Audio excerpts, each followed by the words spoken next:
Going live. Yes, we are live. Hello, my friends, and welcome. My name is Denys, as usual, and welcome to the stream Echo Supreme. You're the first one to comment today on the stream. Thank you so much for being so fast to join us today. Buckle up for whatever, for the show, yeah?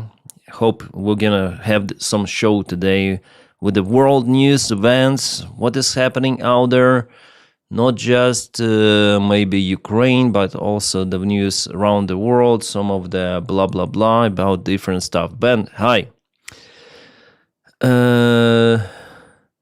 Diminion, hi, welcome to the Kick.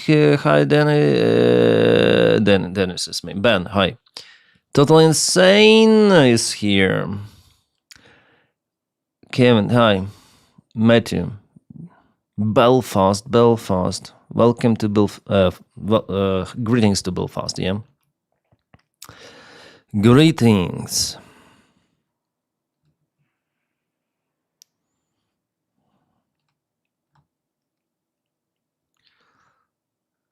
Guys, how are you? Napoleana, hi.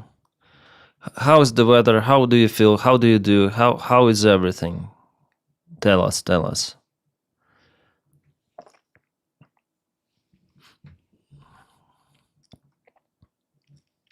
Did you sleep well? Yeah, I just woke up, very late.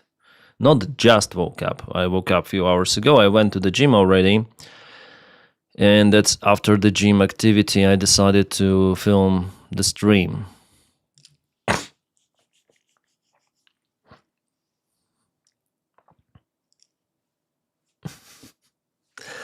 And straight away we have interesting news coming. President Donald Trump says that Denmark must give Greenland, otherwise it will face same consequences like Venezuelan President Maduro. Cheers.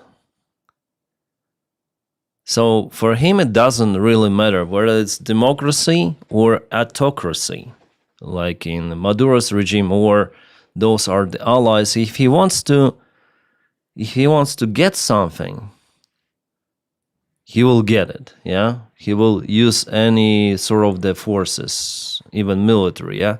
I wonder if he can do it militarily, because it will destroy NATO, like, completely. Now it's not working, because America already mentioned that they will not protect Europe against the threats, blah, blah, blah.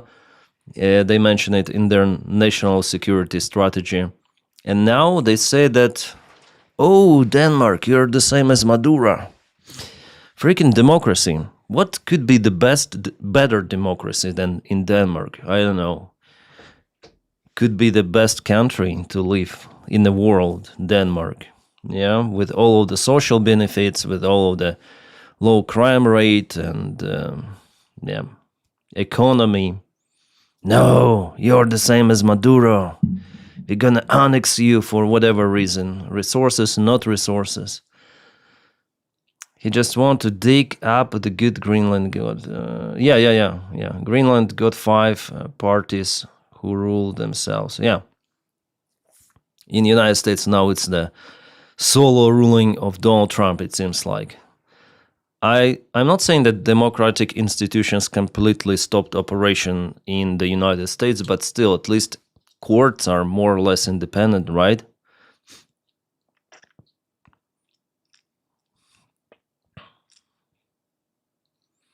Good evening. Hi, Daisy. Dennis, made I'm glad you adjusting your sleeping. No, my sleeping schedule is terrible.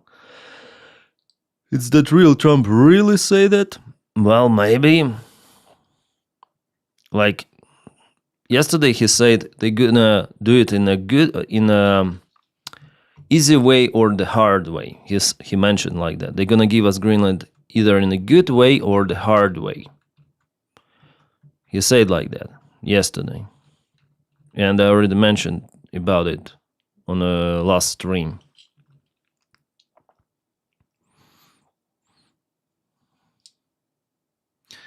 Oh, Musk again threatens Denmark. Not the Denmark, England. Why United States is so bothered with Europe? Why they're not bothered with with Russia.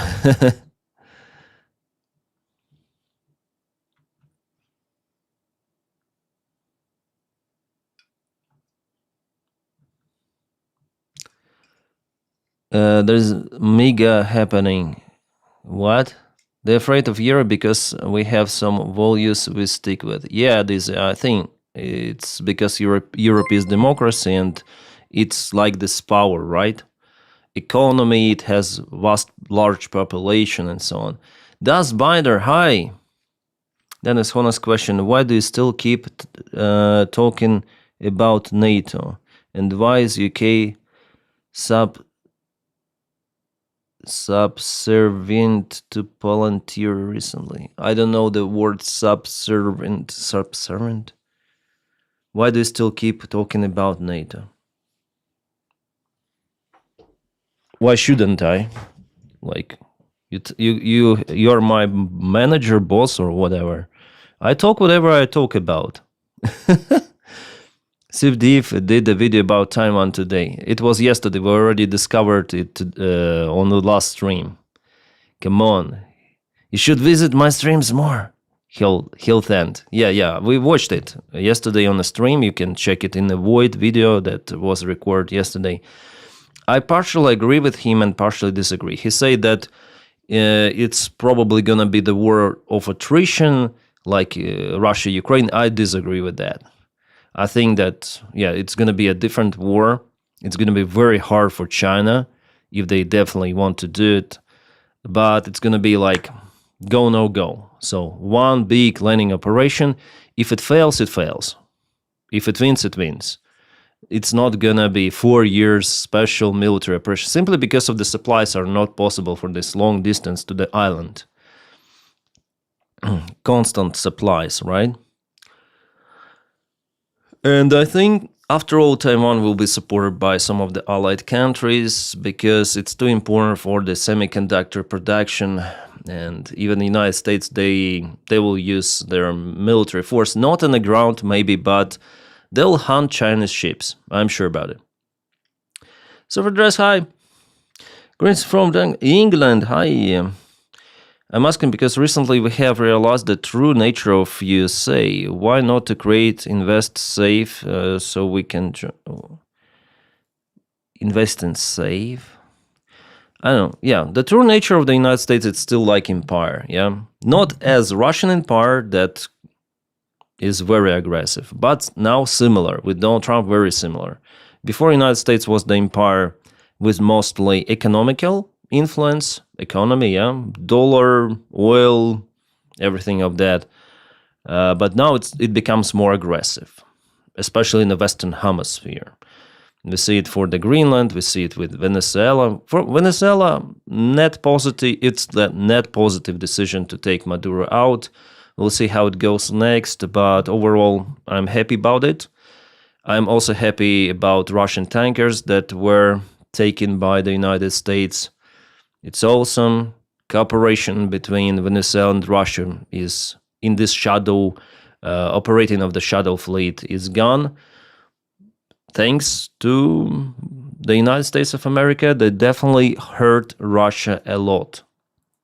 And but what they do in Greenland, potentially, what they might do, it may destabilize the world. So those are the allies, and of course, it's a bad thing to do for Donny, but Donny doesn't care whether those are allies or enemies. For him, profit is the main thing. But so far, so good. I mean, still he is not attacking Greenland. They're just the talks. Something is going to happen, but I hope it will happen in a peaceful way, something like that. The thing with Greenland, that if he wants to make it like without the military intervention, it will still take lots of the time. Like they, according to Legacy Media, I think Politica article, they want to basically bribe people for them to vote against being the member of the Denmark Kingdom. So like to become, it's same stuff as Putin did initially in Crimea, like people voted to be independent and right away join Russia. So something like that.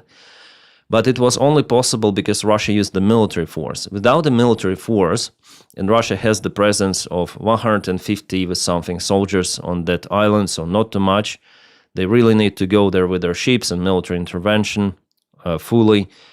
By the way, Denmark doesn't restrict the United States in sending more reinforcements if they really need. Because during the Cold War times, United States deployed 15,000 of the troops. Now they have 100 times less.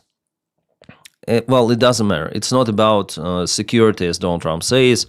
Yesterday he mentioned that Russia may take the island, China may take the island. It's not the issue. The main issue that Donny may use military if he really wants to make it fast, like in Crimea, Russia did.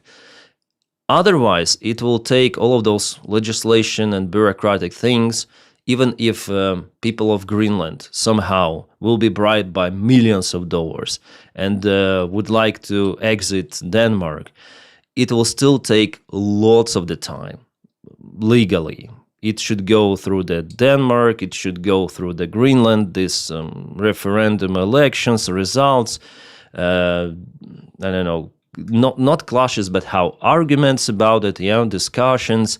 United States, if they really want to make Greenland as their 51st state, all of the, majority of the states, according to legislation, it seems like, as far as I remember, they should agree on that too.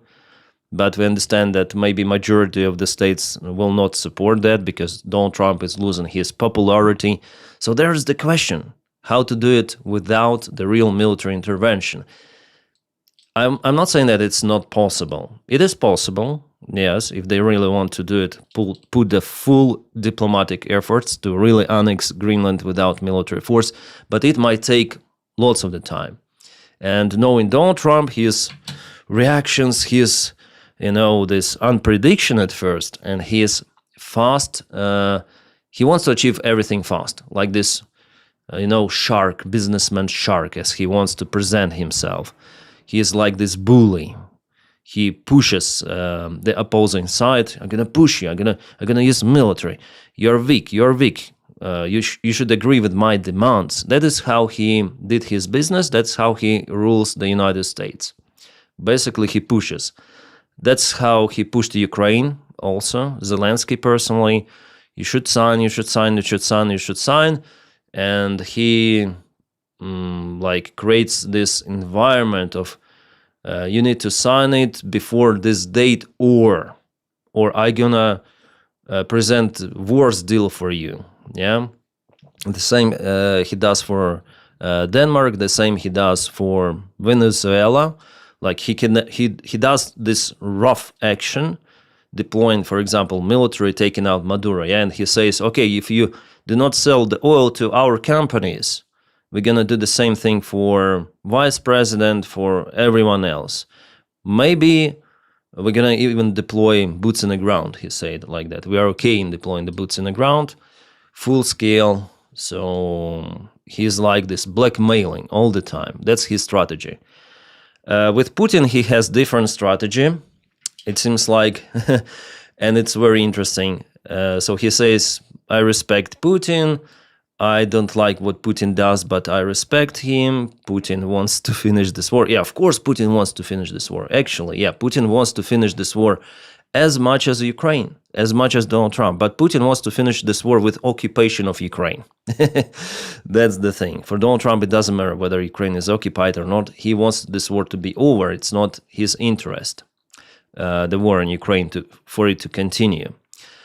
Even though he sells the weapons for Europeans via the PUR program. Well, the idea of Trump is now he uses... thank you for support. You talk a lot about the US in your videos. How much do you keep up with domestic US policy? I remember you commented on Mamdani's election. Do you have any more thoughts now that he's 1 week into his term? Yeah, I'm gonna answer that at first because it's the donation question. Yeah, I was too much, I guess, skeptical about Mamdani. I think Mamdani, like his nature is the populist, as by the way as Zelensky and Donald Trump, they're populist politicians. But now I see that Mamdani, he turns to be a classical one. Yeah, he is more classical. He is under the external some circumstances. He becomes like a normal mayor, and he doesn't do the shit that I expected him to do. So it was my mistake, probably saying about him too much harsh. Yeah, even I got some of the dislikes and hate about it. And I wish him luck with all of his initiatives. Really, yeah. If he is so focused, oriented on some to apply something good as he thinks for New Yorkers, why not? And also he creates the opposition a little towards Donald Trump, but he doesn't have this sort of the force or power to counteract to Donald Trump. The thing about Mamdani that he showed that he has his own ideology, let's say, like that, and he is standing the ground. And Trump also likes those kind of the persons. And then there was the meeting between Trump and Mamdani in the White House. Trump was happy about this guy. After their close meeting, they were speaking like the mates. You know, for Trump ideology, it doesn't really matter. He respects the strong people. Even Zelensky, then he said, no, Trump, we're not going to give up Donbass or something. Trump started to speak differently with Zelensky. Yeah, at first he wanted to push him. Remember the first meeting in Oval Office, those crushes, and Trump thought that he had this option to really push Zelensky as low as possible. But no, Zelensky stood the ground, and even with this mineral deal, Trump changed his opinion as well, because the first project of the mineral deal was really bad for Ukraine, but later on, with the second project, it was very profitable for Ukraine, and it was after all signed. And now we see that the information comes that the United States, they want to invest lots of the money into rebuilding of Ukraine. We're speaking about close to $1 trillion, 800 billion, sorry, yeah. I think the information came like 2 days ago about that one. So far, those are just the rumors, but who knows what it could be there. So Donny is now more respecting Zelensky. He also says that he respects Putin, but we see how he pushes Russian shadow fleet, how he captures Maduro. Those real actions are no profitable for Russia. Absolutely. It ruins the Russian economy, Russian oil, first of all, economy. Urals, that's the brand of the Russian oil, it goes down. It's already trading somewhere around 36, 37 bucks per barrel, which is 30% cheaper than Brent oil from the main manufacturers on the market. And Russia has problems in selling it because their fleet has not just been sanctioned, shadow fleet, but also was kidnapped as Maduro by the special forces of the United States of America. They basically take Russian tankers, take them out and sell the Russian oil, allegedly Russian oil, or Venezuelan oil. They don't care really, Americans. And it was the common comparison of Venezuela and Russia. The same tankers were selling Venezuelan oil and the Russian one. They had those flags, like the cards. Okay, today we're gonna put St. Kitts and Nevis flag. Tomorrow we're gonna put, Americans are running, let's put the Russian flag. Maybe they will be scared to attack us. But no, with Donald Trump, it doesn't work. Yeah, and that's the good thing about Donny. Like, he's terrible in general. I don't like Donald Trump. I don't like how he rules the country. And if you watch me, how I discuss, for example, those things with ICE, how he wants to apply repressions on his own people, he really wanna be dictator, right? So I hate Donald Trump. But what he does with Russia, for now, in 2026, so far, it's okay. I'm sorry. Because, I should record the video about it tomorrow, like blah, blah, blah video that I usually film with the camera somewhere outside. So, then the war had started. Joe Biden was and those Europeans, they helped Ukraine, yes, and continue to help. But at the same time, if we take European countries, they continue to trade with Russia. They spend more money for purchasing Russian fossil fuels and Russian products than they spend for Ukrainian military and to support the Ukrainian economy, which is failing, basically because of the Russian strikes on Ukrainian energy infrastructure and so on.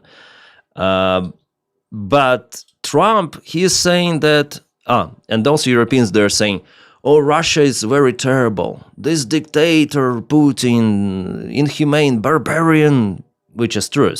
But at the same time, they continue to trade with Putin. Kaya Kallas, who is very rough against Russia towards Putin, her husband was involved in some of the schemes. It was a big scandal out there in Europe. Yeah. Schemes in Russian business, with Russian business. Europeans continue to trade with Kyrgyzstan, with other countries, and they sell even military-grade equipment to Russia via the third countries. Somehow they appear. Europeans, freaking bureaucrats. If I drop, I just drop my drink here. Luckily, I have the tissue here close. Jeez, this is my El Johnny. I wanted to take this can to show you, to illustrate. So if I drop this can into the plastic container, I'll be fined. Find out. They will take my fingerprints out here. They'll find who am I, and they'll put me a huge fine. European bureaucrats. But they cannot track the spare parts for the Russian MiGs or for the Russian drones, yeah? Oh, Jesus, I need to find out the tissue. So it's called hypocrisy and double standards. And it's still ongoing. Oh, we're gonna apply 20th package of the sanctions on Russia. But what is in this sanction? The list of sanction exemptions is more than the list of the sanctions themselves. That's the reality, unfortunately, we live in. And not just exemptions, but the sanctions themselves, they're weak. Hungary is always against the sanctions, and it's like, oh, European Union applied the sanctions, but it's not applied for Hungary. It's not applied for Slovakia and maybe Poland sometimes. Now, Czech Republic is against those sanctions, with their prime minister. And those sanctions, okay, we're not going to purchase this type of the oil on Thursday, but on Friday we're going to purchase it. So, like, what? They do not harm that much. But Donald Trump, if he gets really unhinged, as he did this year, at the beginning, then he started to capture Maduro and capture Russian tankers and applying real sanctions on, for example, Lukoil and Rosneft. They're working. It is really harming Russia. So at one side, Donald Trump is like, Putin, I respect Putin. They made an encourage with this red carpet. But at the same time, there is the action, the real freaking action, real sanctions, The downside of Donald Trump that first of all, he doesn't care, if it is a dictator or not dictator, like with Greenland. The other downside that he want to be a dictator himself, applying those crazy regulations and in the United States itself. And he's not competent. He's an idiot. But if he is unhinged, he is unhinged. In Ukraine, with Donald Trump, it is free to strike anything in Russia, maybe except Putin's residency. As Russia was claiming, that Ukraine hit Putin's residency, tried to hit. But it was hoax, and Donald Trump openly said that it's the hoax. So I don't think that Trump is crossing off or something like that. No. But he wanted to make the business with Russia because it's profitable for him. If he sees that Putin is playing with him, if Putin wants to humiliate him openly, there could be response, like we see. So he proposed Russia this peace deal over Ukraine the last year.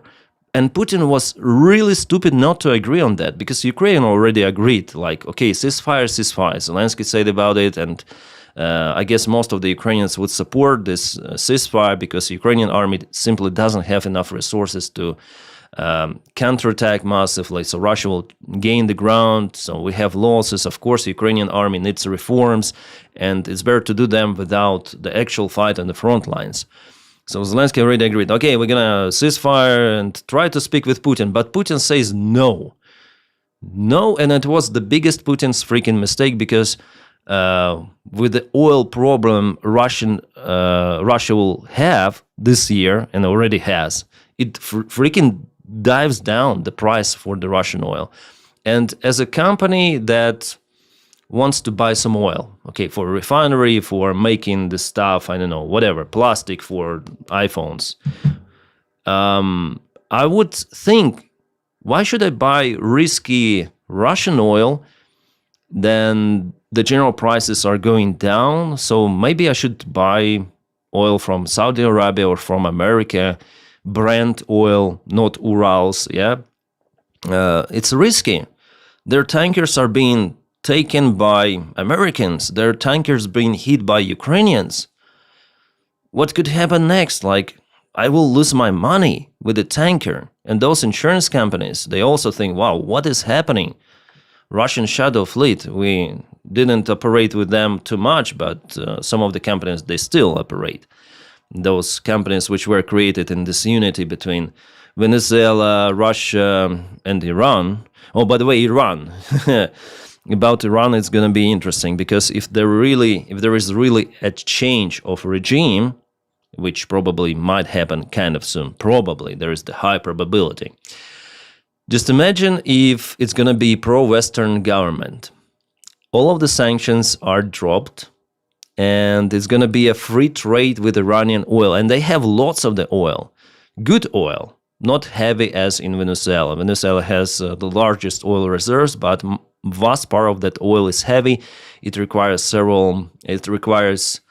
significantly, developed or tech-advanced refineries to process that oil into the fuel. United States, they do have those kind of the refineries. And just imagine if Iranian, kind of the cheap to get out oil, good quality, flood the market, and the prices will go down even more. So Venezuela, no shadow fleet market any longer for Russia, this cooperation. Iran, one more strike on Russia, possible lowering of the oil prices. That's it. Russia is getting down. It will dive down. Russian economy, I mean. Very, very fast.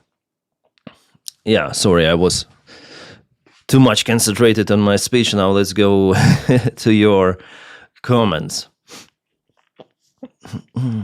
How to apply, never heard about. But sure, that's Trump kind of. India has refining capacity to transform it if shifts from Russian to Venezuelan might help. And now United States are looking to be the only customer for Venezuelan oil. And maybe they will resell as mediators to India. Maybe like that. India, by the way, 1 month ago, even with sanctions, they say they're going to continue to purchase Russian oil. But now they say not any longer. And the biggest companies, after all, canceled the contract. They cancel it. And Trump said that you should cancel, and they cancel. Really, America still has this vast influence, the big influence. And Donald Trump, yeah, he is bad, but also there are positive sides, as I mentioned, yeah.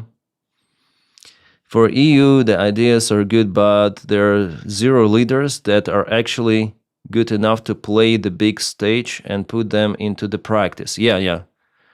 I think only Alexander Stubb, yeah. They're failing even more because it's the very least they should communicate better to the people of Europe. Why is it important to support Ukraine? Andrei, I 100% agree with you. Like, 100%.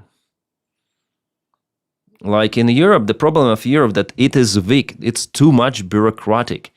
It has a huge potential, but from the political perspective, who are the leaders of Europe?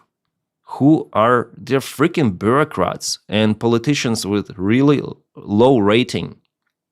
They're like, Scott, thank you for subscription. Thank you so much. That's the problem of Europe, that it's because of it, it's also unable to unite. And Orban, crazy Orban, prime minister of the small country, he's looking like this tough guy relative to the other bureaucrats in Europe. They're like,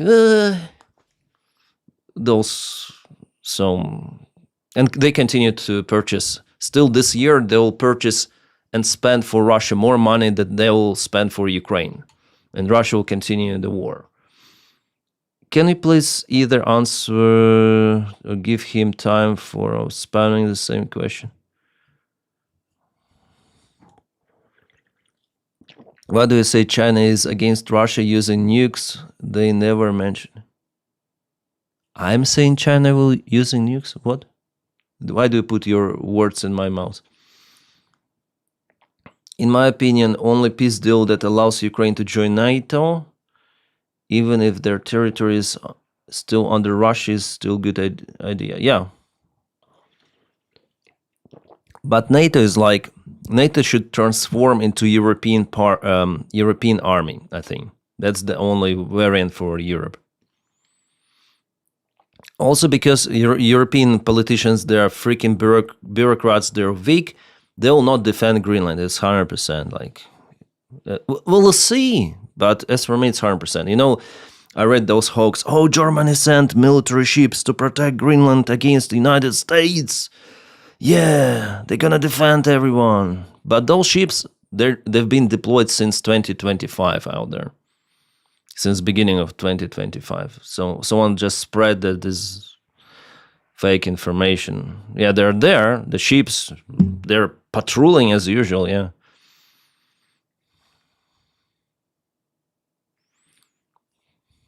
Ban Zhang forced to be...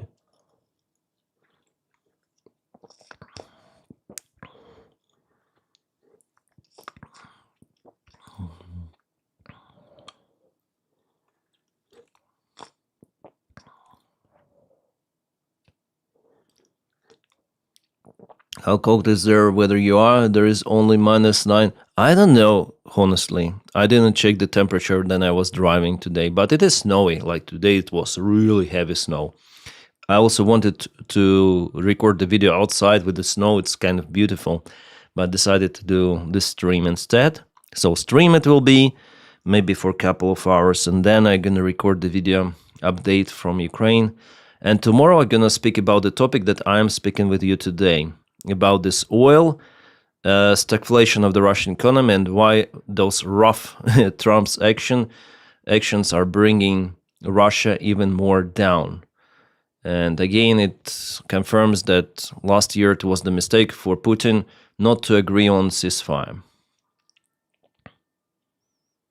Where are our beloved moderators in the stream? Ratus Maga, who do you think is violating something?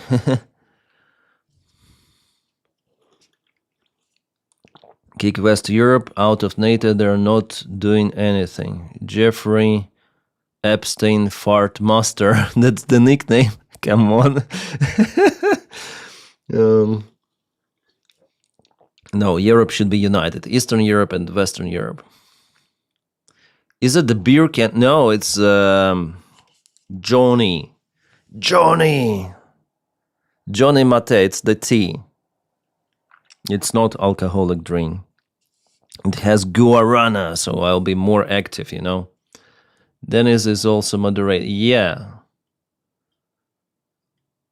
I have 2 moderators, but they are not with us today on the chat. It's okay.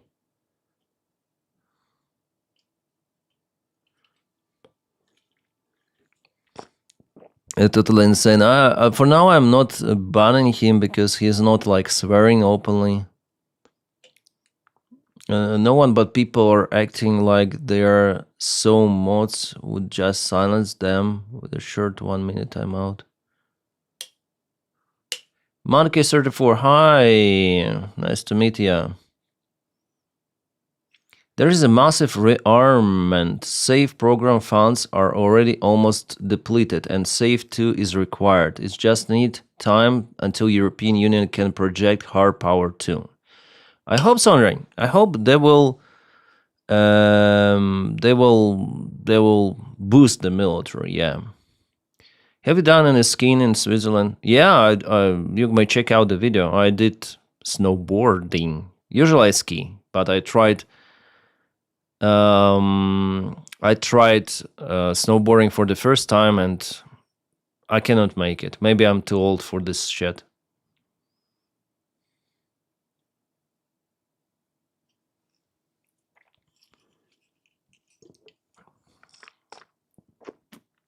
Monkey 34, don't spam in kick, please.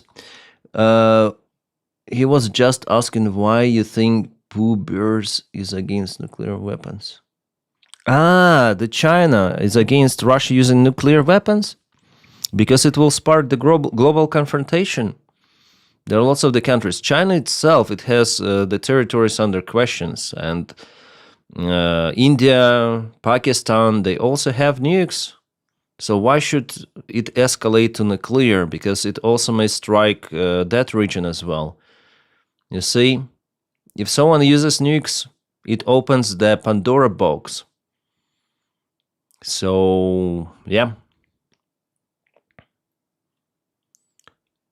And China doesn't like it. China doesn't want to escalate in that way. Until it works, full don't have. Yeah, monkey. Okay, it's okay. Don't drink next to Mike because we hear how you swallow your drink.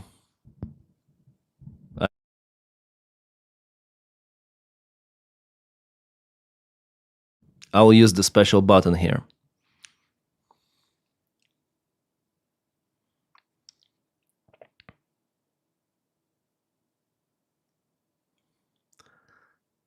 We don't have the labor capacity here to ramp up the production much. In Czechia will not. Your prime minister already said that they will not help Ukraine. They will may continue with this Czech initiative, but not too much. ISMR, yeah, ISMR. By the way, guys, if you watch, some of you watched me for a very long time, right? Is it okay? I mean, this microphone, I am using it for many months already. It seems like it's okay for me because it cuts the noise from my computer. That's why I'm using it. But is the quality all right? Or with the previous ones, it was better? Microphone is 100% good. Yeah, Lisa, thank you. I don't think hearing someone swallow a drink is a problem. Yeah, I don't know. Yes, I like that mic. Quality is good. Good mic. Yeah, nice. Because it's the cheap microphone. Kind of cheap. It's cheaper than my lavalier mic that I use for external videos. It's crazy. But it's like that.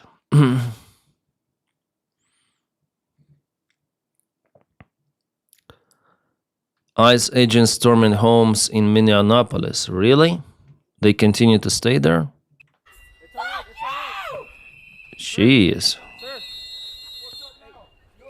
Probably I will be iced as well if I stayed in the United States because they canceled the Year for You program, or it's damn hard to prolong it for many of the Ukrainians. And many of the Ukrainians stay in illegal status now. Sir, settle down. The Ukrainians, they look like white, yeah, they're less risk. But then they start to speak with accent, of course, it's understandable that, yeah.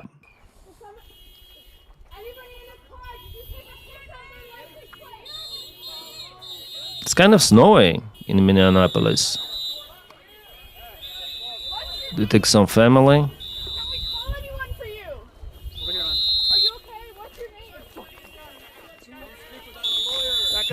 Back up. Someone is whistling. Hero. It's hero? Hero. What does it mean, hero? Hero.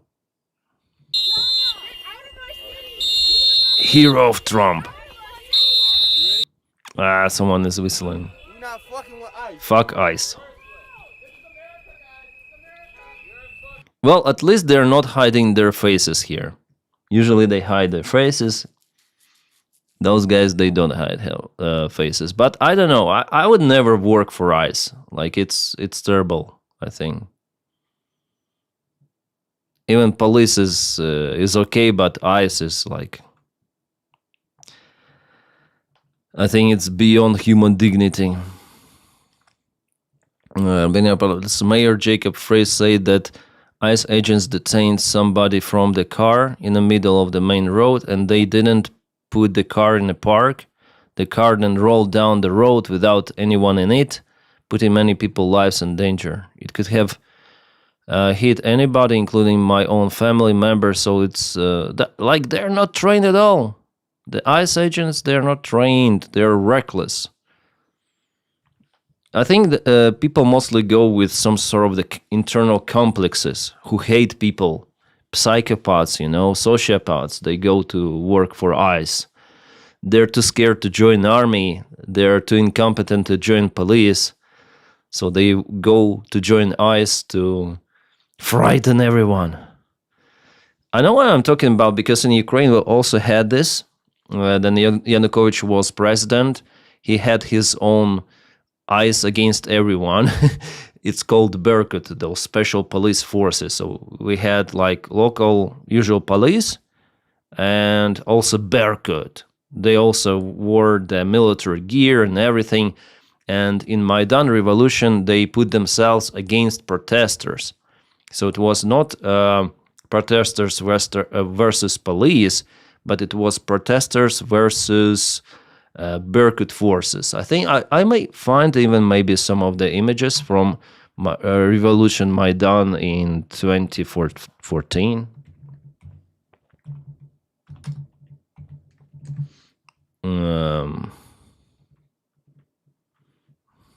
Hopefully Maidan and the Berkut forces. Yeah, like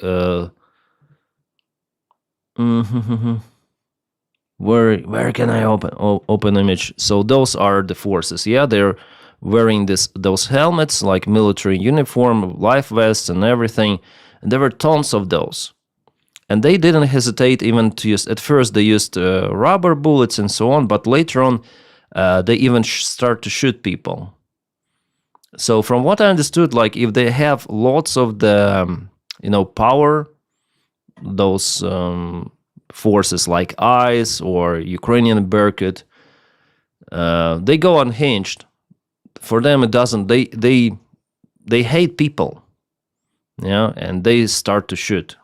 How this ICE guy shot that lady in the car. That tells a lot about the state. Like it turns to police state.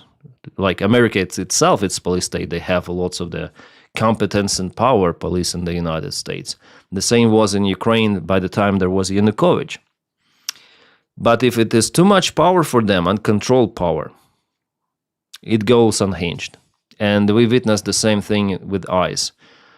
And the Berkut, they beaten up Ukrainian students, some of the people who went on protests against Yanukovych's decision, not against Yanukovych, but against his decision to turn away from European vector towards Russian one. The protests were not like hugely big, like maybe a few hundred people went there, but Berkut beat them up. They really beat hard, those guys. No one was killed, but they beat them really terribly hard. So many people went to the hospitals even. It was pure hate from this force. And the next day, hundreds of thousands of people went to the main square. They say, fuck you, Berkut, fuck you, Yanukovych, we don't need this. We're going to change regime. That's it. And after a few months, it was successful. It was also successful because those Berkut forces, they understood that they cannot do it. They're scared. And they changed swap the sides, especially those from the Western Ukraine. They start to swap. They say, sorry, we were wrong. and so on.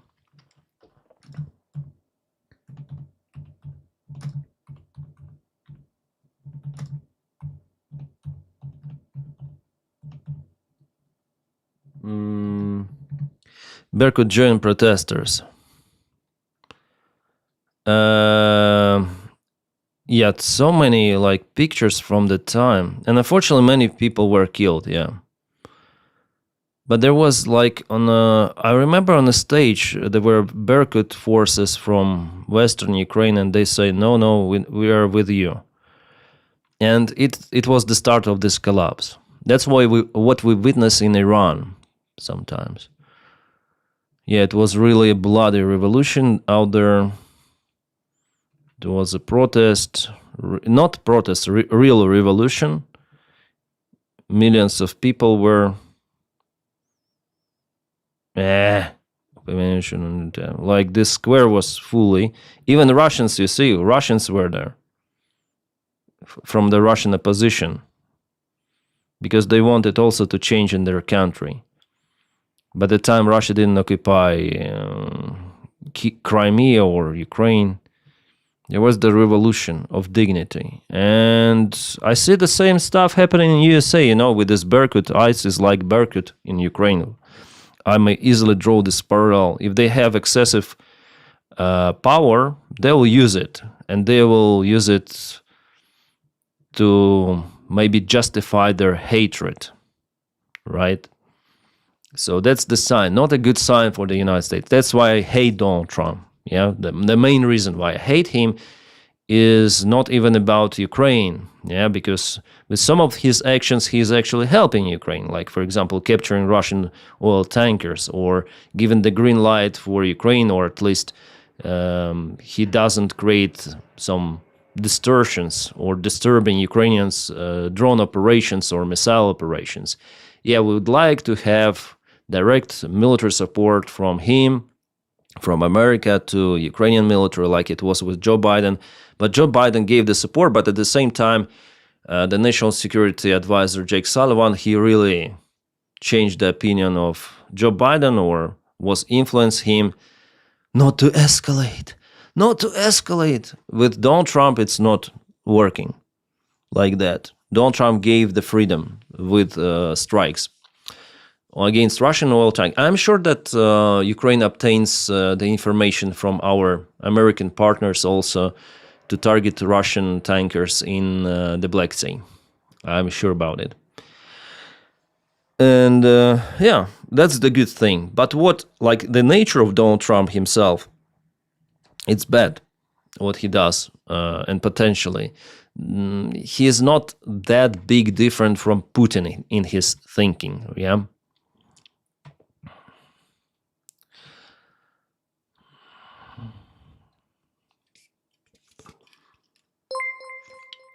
Mashi Feelings, hi, welcome to the Twitch. Thanks for following. From Latvia, from Coxter Mobster, Latvia is nice. So yeah, I like to blah blah blah on the streams, guys. What do you think about? You don't need to agree with me, by the way. I'm just here saying about my opinion, how I see the things, and it's up to you to agree with me, to disagree. Everyone has her own opinion. It's fine. It's okay. That's why we live in this multicultural, multi-environment. Yeah. If your opinion doesn't violate someone's rights, or you do not push anyone down with your opinion, it's okay. But you can push Russians down. I'm very much okay with that. And then as I watched every video I've uploaded last year, thank you. I have a recommendation of your videos. It might help you out. Make sure to shout out to screen with QR code for Patreon support, etc. You mean during the video? I forgot to turn on the dual stream. I forgot to turn on the dual stream from the mobile devices, Automatically turn on and I cannot do it any longer, it seems like. Can I? Yeah, dual stream is not.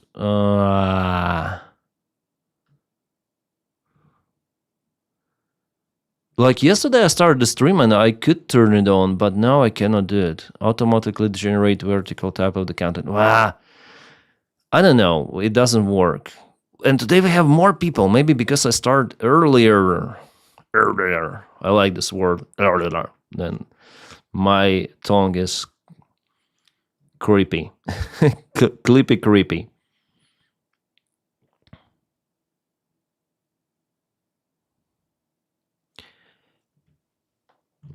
Oh, Tucker Carlson has publicly railed against removing Maduro, claiming it was a global homo plot. Then yesterday he showed up at Trump's meeting with oil executives to discuss Venezuelan oil total fraud. Yeah, he said about it on his show, like, this is imperialistic policy as before, as with George Bush and everyone. And then he appears at the Trump's meeting, like, this is the definition of hypocrisy and double standards and everything. He's just bribed by Russia, you know. I think he says on his show what Russia tells him to say. Like, United States should cooperate with Russia. Russia should be an ally. Russians are Christians. Yeah, they are, yeah, with lots of the Muslim population, even bigger than in the United States, probably. What's your favorite hard rock band? It's Iron Maiden, heavy metal. Yeah, it's interesting. This Tucker Carlson and all of those speakers, there is so much hypocrisy, like hypocrisy after hypocrisy. Even if we take this circle of MAGA, yeah, the Vice President J.D. Vance, who called Trump Hitler before, who say that it's an idiot or something like that, that he is the very stupid president. Now he's the vice president of Donald Trump. Fuck. The video where Tucker Carlson went into Moscow supermarket was gold. Yeah, supermarket. Oh, you see, they have trolleys, they have everything. Nice. Since you mentioned the smell of the Black Sea and Sevastopol, have you considered going to Romania, Bulgaria for the summer vacation? Andrei, I would like to go to Romania for the bike trip. Yeah, bike trip. It's wonderful. Transfer Garage or Transfer Garage, or how you call this road. It's fantastic. Then the war is over. We'll drink beer, barbecue, listen to the Maiden. Yay! I went to their concert, I think, 2 years ago here. It was all right. I wanted to go to Metallica, but I saw on the stream the ticket price. After all, it's the single ticket price for Metallica. It's like 700 with something bucks. 700 with something, yeah. Almost $800 for a single ticket. I guess it's too much, and I'm not going alone, of course. I'm going with my family. And I need 3 tickets. And just imagine paying more than $2,200 are calculated. It's crazy. $2,200. That's too much. Maybe I would even pay it if I was really the huge fan of Metallica. Maybe once in a lifetime I could go there, but all of the tickets are sold out, and it is only possible to pay like that to organization or company that purchases the tickets from someone. So it's like someone is purchasing the tickets officially, then resells. Yeah, so there is no guarantee for me to appear in this concert, to go through security, because the tickets will be for someone's name. And if there is the ID check, and we don't know yet what rules they're gonna provide, if there is the ID check, they will not let me in. So my 2,200 will just fly away. Concerts are for millionaires. For millionaires or for those people who purchase it right away by the time of the sale, like immediately the same minute. For some of the bands, yeah, like Metallica, very popular, sold out right away.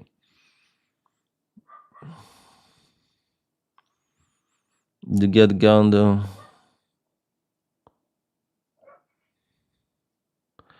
I think we have to type here to be noticed.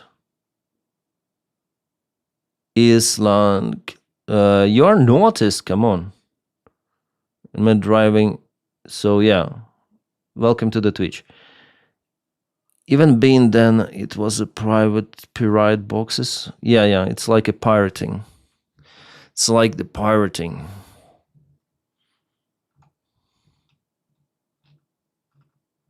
What is happening in Iran? The BBC reports on the deteriorating situation in Iran as anti-government demonstrations have reached a fever pitch, with open riots in several cities across the country as security forces use less than lethal munitions, and in some cases live ammunition on protesters, especially in major cities of Mashhad, Shiraz, and Tehran. One doctor from Iran who contacted the BBC via Starlink satellite internet on Friday night said that local hospital in Tehran, May Eye Specialist Center, had gone into crisis mode with emergency services overwhelmed. Non-urgent admissions and surgeries were said to have been suspended.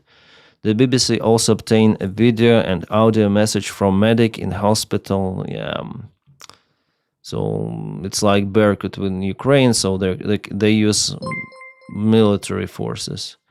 Slang, thanks for subscription, Slang. Take my money. Thank you. You subscribe with Prime, so it costs you, I think, nothing, right? If you subscribe with Prime. Thank you for subscription.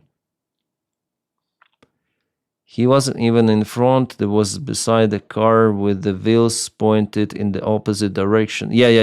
You say about ice, yeah. It was, yeah, you were probably already seen the video. Like, it's the first time there was the shooting, yeah, the first time. So 2 legs are mentioned here. So first shot, he was near the car, not in front of the car. It's already understandable. And J.D. Vance propaganda and other stuff, they say totally opposite. So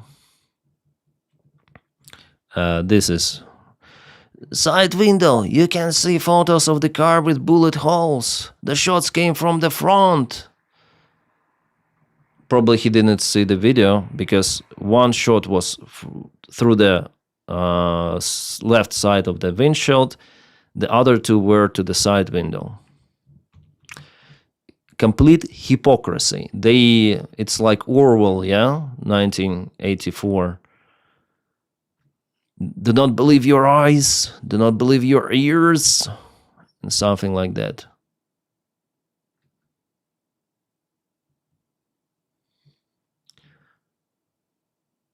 Two more people in Portland were shot by us. Yeah, the same day, I guess, or the next one.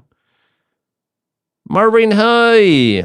40 viewers on Twitch. That's more than I see before. Yeah, Marvin, we are getting popular because I'm more entertaining. And you are joining comment section and you're propelling me elsewhere. And on YouTube, we're also very popular, 285 viewers, you see? 285 viewers. Just imagine. It's unimaginable. I have seen every video, and please read my comments. I'm not supporting him, but at the same time, I'm not supporting what she did either. And in split-second moment, you heard the engine roar up. You can never know what will happen. You're not looking at the wheels. You're looking at the car. You don't. But she was like turning the wheel, so I disagree with that, Coxter Mobson. I understand that she was. Marvino, thank you for subscription on Twitch. Thank you so much. Wow, we have so many subscribers today on Twitch. I wonder if I can make it bigger. My Twitch, my streams. I like it so much. She should have crushed him under the car, full stop. It's like, their eyes cannot stop the car.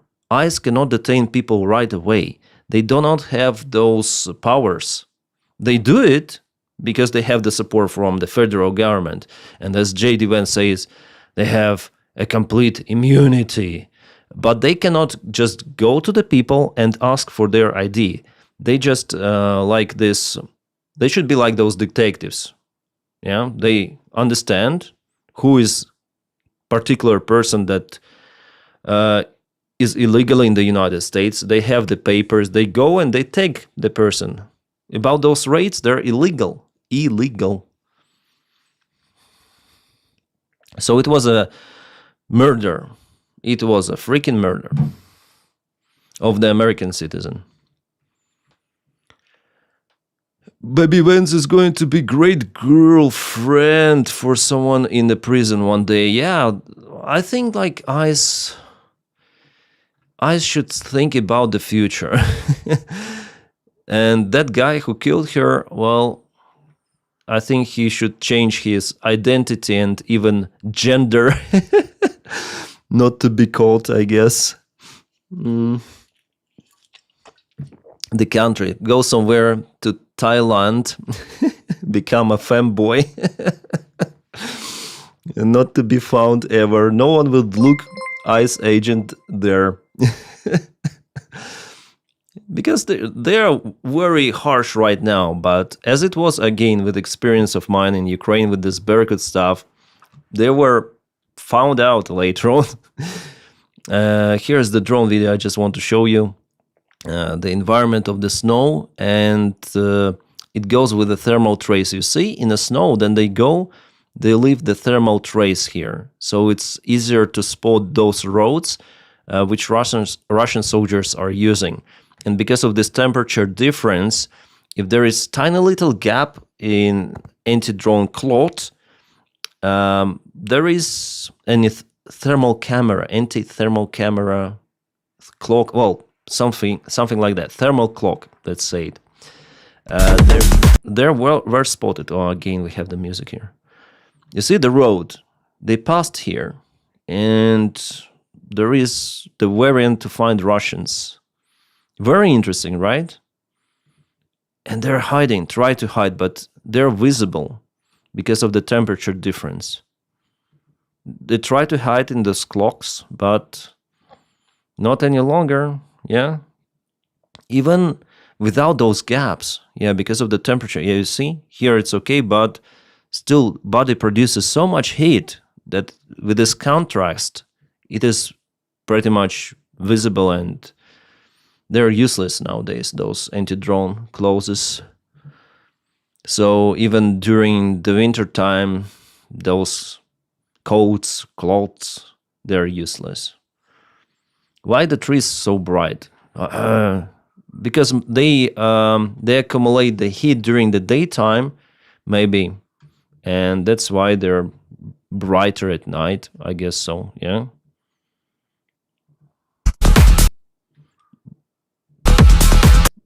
I guess so. Dennis, can you please moderate the people are using you like Lara Tusmaga? In his drama-free chat zone, and they're just crazy with trying to make parasocial relationship with you. Huh? I think Ratusmaga is an okay commenter, or not. Like, I understand that some people in the chat may don't like the other people in the chat, but if they do not openly harass or intimidate other people, I cannot ban them. Or if they write some of the Russian, I ban pro-Russians, and I ban those people who harass other people based on any sort of the like religion, gender, whatsoever. And pro-Russian bots, yeah. But we are here to support. Yeah, thank you. Here, Roy Moose, CH. I'm talking about USA. And police sometimes use masks, special units, etc. Yeah, special units on special missions, like SWAT, they use masks. But ICE does it almost all the time. They're just afraid for themselves because they have immunity with Donald Trump, but without Donald Trump, they don't have it. And Donald Trump is not forever. The guy thinks I'm MAGA. It's hilarious. Yeah, you see, you have Ratus MAGA in your nickname. That's why people think you're MAGA. What if Putin himself is here hiding in the chat? No, he doesn't have the internet. He obtains everything in paper variant. But again, people, please, I wrote this many times. I'm not happy with what ICE agent did. I'm saying this, that woman made mistakes as well.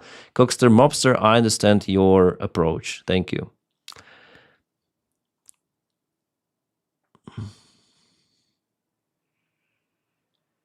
Ban the FIFA World Cup. I think, like, it was reported that many people, they pass their tickets. They give them up.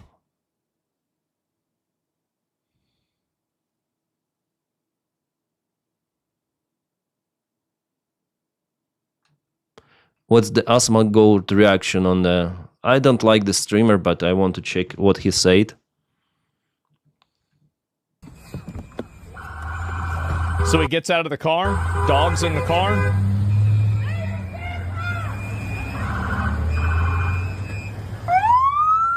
You can see she very clearly looks at him. She acknowledges, she's smiling at him.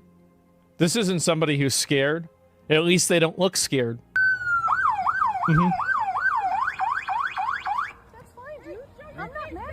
She said, I'm not mad at you. So clearly there was no intention on driving over. And this agent, ICE agent, he was just walking around the car. He was not positioned at the same spot. So it's easy to lose control over him, like where he is right now. And you can see very clearly, this is a phone camera. This guy probably learned his lesson from last time somebody tried to run him over.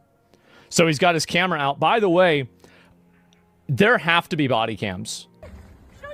Yeah, they have to be. It's okay, we don't change our plates every morning, just so you know. It's Missouri. She is in a totally different state, looking for trouble, intentionally breaking the law. What? She, in her page, it was like she's from, I think from Georgia. And she was living in Minnesota for some time.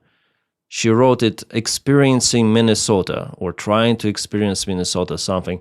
Well, Asmongo is the piece of shit, it's understandable, so obviously he... Intentionally going out and breaking federal law, obstructing federal investigation. For now, we don't know if she really was obstructing, if she really was blocking. Initially, I also thought that she could be blocking the road or something. But it's just... wrong parking ticket, I guess. In this case, it doesn't require her to be shot. Yeah. Sorry. The same plate when you come talk to us later. That's fine. U.S. citizen, former fucking guy. Is a citizen. So he walks around the You car. want to come at us? I say go get yourself some lunch, big boy. Go ahead. Get yourself. And then they go from that direction, yeah, agents, and they... some lunch. And she turned, like, you see, she turned the wheel. And this agent in the front, he should see that she's turning the wheel. But instead, he pulled out the gun at this moment. It was visible from another video. So before her going forward, he already pulled out the gun. With intention, like, why you pull out the gun? For one purpose, to unalive other person. You can hear the thump. Did drop Why he cut here? Why did he cut here? yourself some lunch. Because he called her a fucking bitch. You can hear the He cut here, or maybe this video was cut. He called her fucking bitch. He shot 3 of the rounds straight to her face, and he called her fucking bitch. thump. Did drive, baby, drive? Did she say that? Let me hear it again.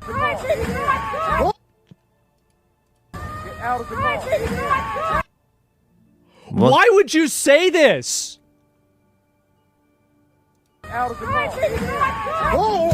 Oh my God. What the fuck is wrong with this bitch? Holy shit. This changes everything? Look, for me, it was obvious right from the beginning. It was so obvious right from the beginning. It was so clear. And I knew. And by the way, I'm always right. I'm always right. It's like Donald Trump was always right. What she said, I didn't understand he what he walks around the car? says about here. I said go get yourself. You can hear the thump. Why would you say this?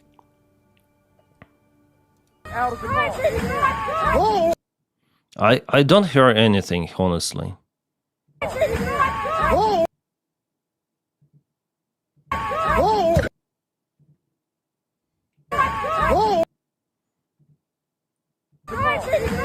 Oh yeah, she said, drive baby drive. But it's like that woman called her drive baby drive. Drive baby drive. But it doesn't mean that it was the intentional, like, just drive away, yeah? And she was driving away even before she called her drive away. So what does it change? I don't understand. She didn't tell her, kill that ICE agent. Just drive. She was driving already. Reverse and forward. If you try to hit someone, you don't reverse, yeah? She was turning. Yeah, Asmangol is a piece of shit.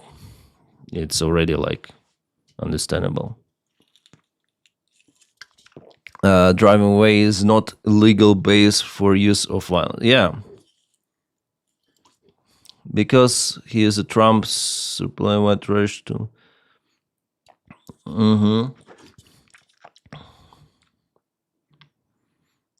Her last words were, I'm not mad at you. And his words after he was shooting her was, fucking bitch. That tells a lot. She was definitely driving away. Asmangol has been delusional for a while. Should have kept his thoughts about gaming. Yeah, I think Asmangol is a piece of shit. I wonder why people watch him. I think for the same reason as Tucker Carlson and those MAGA conspiracy theorists. He's just driving the younger audience more into it. So yeah. He's popular in his circle, but yeah. And he supported Donny, of course. And he says something against like democracy is the problem and usual bullshit that we see from close to Nick Fluentes or something like that. Lots of younger kids think he is cool because he seems confident and that's all. Yeah, he is talented in saying things. He has a strong vocabulary. He is very self-confident and he says, but he says absolute bullshit. Sometimes he says okay stuff, but in those kind of the things, he is telling self-confidently something really even harmful and terrible. Yeah, maybe because of his charisma, people watch him. He's a piece of shit, indeed. The only thing why he partially has my respect that because he created himself, that's it. He's not like Hassan, who is the rich boy. Asmangol built himself, like his own influence from zero to hero, yeah? He is one of the most popular streamers. That's the only thing I respect him for, tiny little thing. For the rest, he is just a piece of shit. Am I late to the party? Not too much.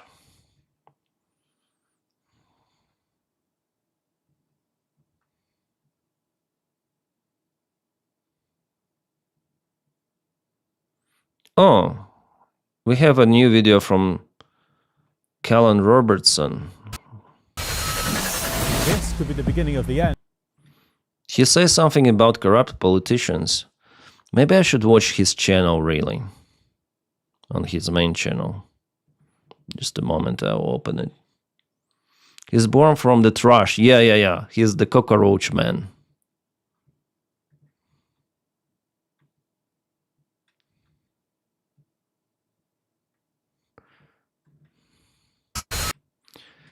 Let's watch this video from Calon. 22 minutes. Well, it doesn't mean that I will watch all of it, but... This could be the beginning of the end of the Shadow Fleet. US tactical units boarding the Russian-flagged Bella 1 on the high seas. For the first time in modern history, I know this bridge. boarded and seized this bridge goes to Trukhanov Island. This is the pedestrian bridge. Strangely, no one is here. Maybe it's blocked. And then I was way younger. I climbed this bridge, you know, on this on the rails up. It was scary. And you know, especially they put some sort of the oil for people not to get to the rails. But I still went there. I was full with this oil, but yeah, it was creepy. And some people even jump from the top. Then they reach the bridge. It's the bridge of Trukhanov Island in the Dnipro River. Crazy place. And there's also rope jumping here.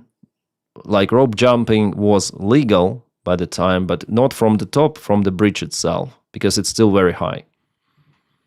US forces boarded and seized a Russian-flagged foil tanker. It's now game on for the Shadow Fleet. As Kyiv strikes Russia's Shadow Fleet in the Black Sea. U.S. forces boarding and attempting to seize a sanctioned oil tanker. Last week in the Baltics, a Russian ship was stopped, its crew arrested, accused of dragging anchors across the seabed, tearing through Europe's undersea cables.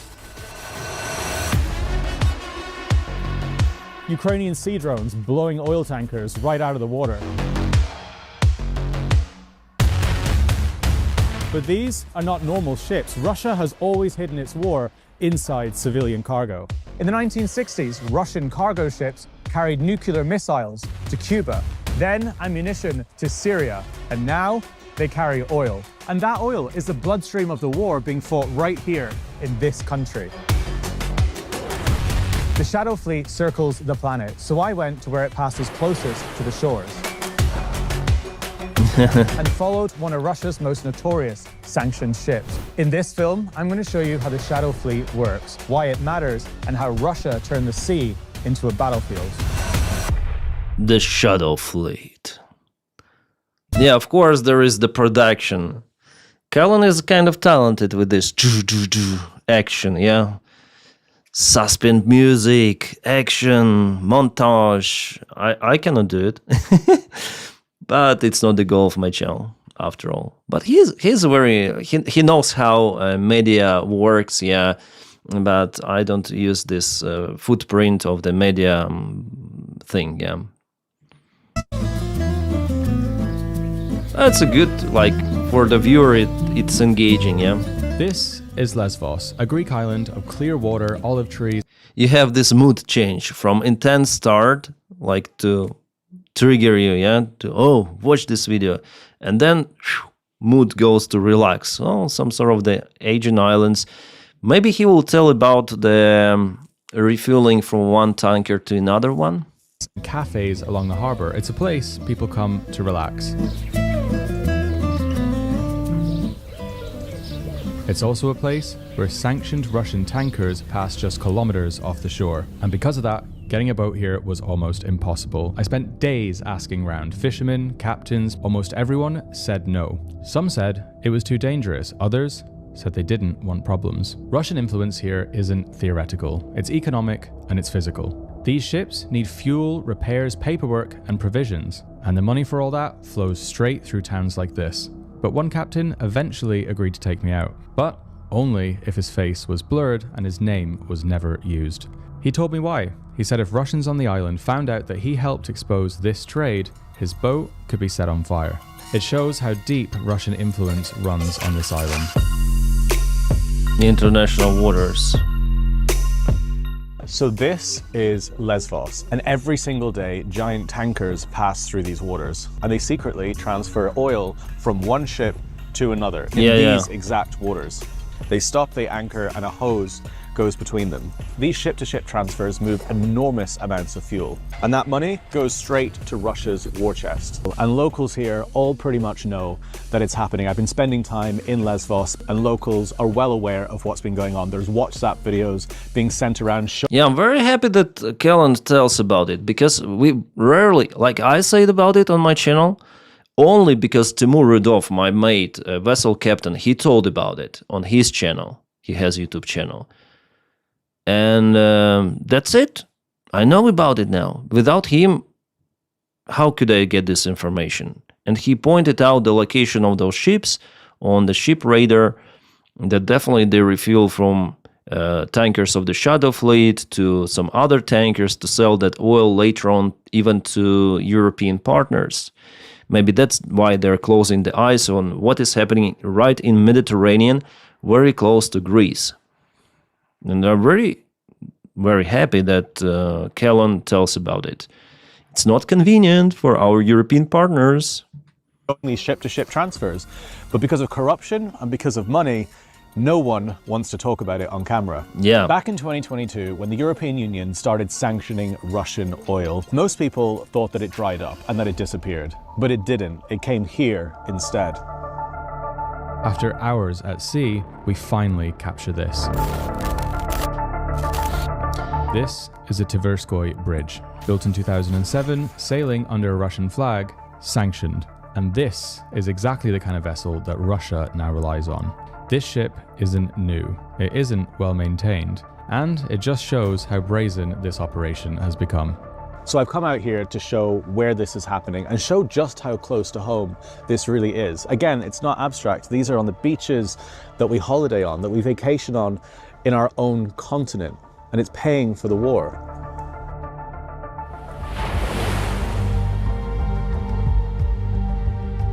The Tverskoy Bridge isn't an exception, it's a template. Tankers like this form the backbone of Russia's Shadow Fleet. Over the last 3 years, Russia has amassed a vast army of aging oil tankers. Many are owned through Shell oil companies. Many of them change flags mid-journey, and Guys, many I will operate without get Western back, okay? I'm insurance. gonna go to If one of toilet. these ships run aground, if it collides, if it spills oil, the cost doesn't go to Moscow. It lands on coastal states, tourism economies, European taxpayers. And this is the key point, because the Tverskoy Bridge isn't an outlier. By January 2025, independent analysts found that almost 84% of Russia's seaborne crude oil was transported via Shadow Fleet vessels. It's an industrial workaround, a parallel global shipping system built to keep oil flowing and money coming in. Regardless of sanctions or price caps, oil and gas still remain the most important revenue for the Russian state. In 2024, fossil fuel revenues accounted for almost a quarter of Russia's federal budget, more than $100 billion. In January 2025 alone, Russian fossil fuel exports accounted for 667 million euros a day. And that money becomes drones, missiles, and artillery. Russian drones and missiles rocked the Ukrainian capital overnight. And to understand how this system became so large and was allowed to operate in plain sight, you have to understand how long Russia has been doing this. This is a special report from CBS News. This day looked as though it might be one of armed conflict between Soviet vessels and American warships on the sea lanes leading to Cuba. During the Cold War, the United States and Russia were locked in a global standoff. And in 1962, the Soviet Union wanted to place nuclear missiles in Cuba, but flying them was far too risky. So they had to hide them. Nuclear warheads were loaded onto civilian Also cargo China ships, now does it. disguised as industrial equipment, sailing quietly across the Atlantic. Civilian ships for military. And that moment became the Cuban Missile Himbara. Crisis. Berry. The world became closer to nuclear war than it ever has. Then the But the Russian lessons that hands, Moscow of took course, from they're that event even vet. wasn't restraint, it was method. Use trade as cover and dare the other side to stop you. Fast forward to 2015, Syria is in ruins. Bashar al-Assad's regime uses chemical weapons against civilians and leaves cities flattened. There is indisputable evidence his regime has murdered innocent civilians. Then Putin intervenes to keep him in power. And how do you supply a war thousands of kilometers from home? By sea. This cargo ship, it's carrying 3 Russian Mi-25 helicopters to Syria that could be used to attack civilians. Weapons are listed as construction equipment. Armored vehicles are listed as humanitarian aid. Ownerships change, flags change, insurance disappears, and this route became known as the Syrian Express. And in Venice, Yeah, now some of the ships of the Syrian Express, they're used also against Ukraine or to trade for Russian trade. Then Russia exits, steals and takes Ukrainian grains. Those ships are also used. Venezuela, the pattern repeats again. An autocratic regime clings to power after a disputed election. The White House has called Maduro's re-election a sham. Russia steps in. And cargo ships move quietly between ports. Weapons arrive, air defense systems, security guarantees. That doesn't and today, work. The cargo isn't missiles, it's oil. And here's how it works. A Russian tanker leaves a port. It switches flags mid-journey. Its ownership disappears into shell companies. Tracking systems go dark. Paperwork is rewritten. By the time the oil reaches its destination, its origin is blurred beyond recognition. And this is how sanctions are defeated. Since the start of the full-scale invasion, sanctions have been described as unprecedented, but Russia is still selling its oil. It's still funding its war. And to understand why, I asked Bill Browder. He spent years tracking how the Kremlin actually moves money. He's been described as Putin's enemy #1. He helped set up a business with Putin decades ago, left the country, and now exposes the inner workings of Russia. But he's also the architect of some of the biggest sanctions policy in Europe to get frozen Russian assets released to Ukraine.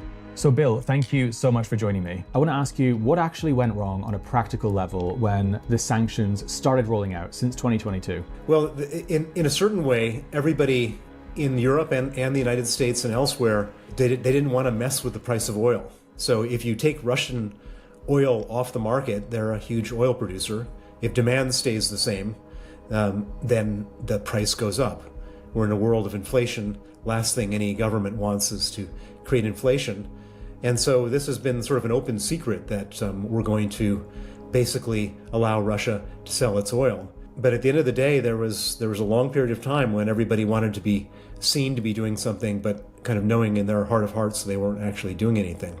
The Putin war effort is, at this point, almost entirely funded from the sale of crude oil. That crude oil is bypassing whatever sanctions we're putting in place, bypassing whatever price caps we're putting in place, and they might as well be thumbing their nose at us as that ship passes you on the high seas in the Greek islands. So if Russian oil is still moving in the vast volumes that you've just described, someone is still buying it. Who are the key players keeping the system alive? As far as oil is concerned, there are 3 main buyers of oil. China is the biggest, India is the second biggest, and Turkey is the third biggest. They buy tens of billions of dollars worth of oil. Putin didn't have those billions from Turkey. Putin would be constrained. He would be less able to execute his war. So I think Turkey plays a big role. They're sort of talking out of both sides of their mouth. On one hand, they're members. I think they also purchase the oil not just for themselves, but they also sell that oil as their own. That's how they share the profit with Russia. Yeah. So they sell the oil. Initially, Russia delivers it. Then, for example, India may take some part for themselves, and the rest, maybe they're gonna sell. Turkey is absolutely doing, I'm sure about it. Turkey is doing that.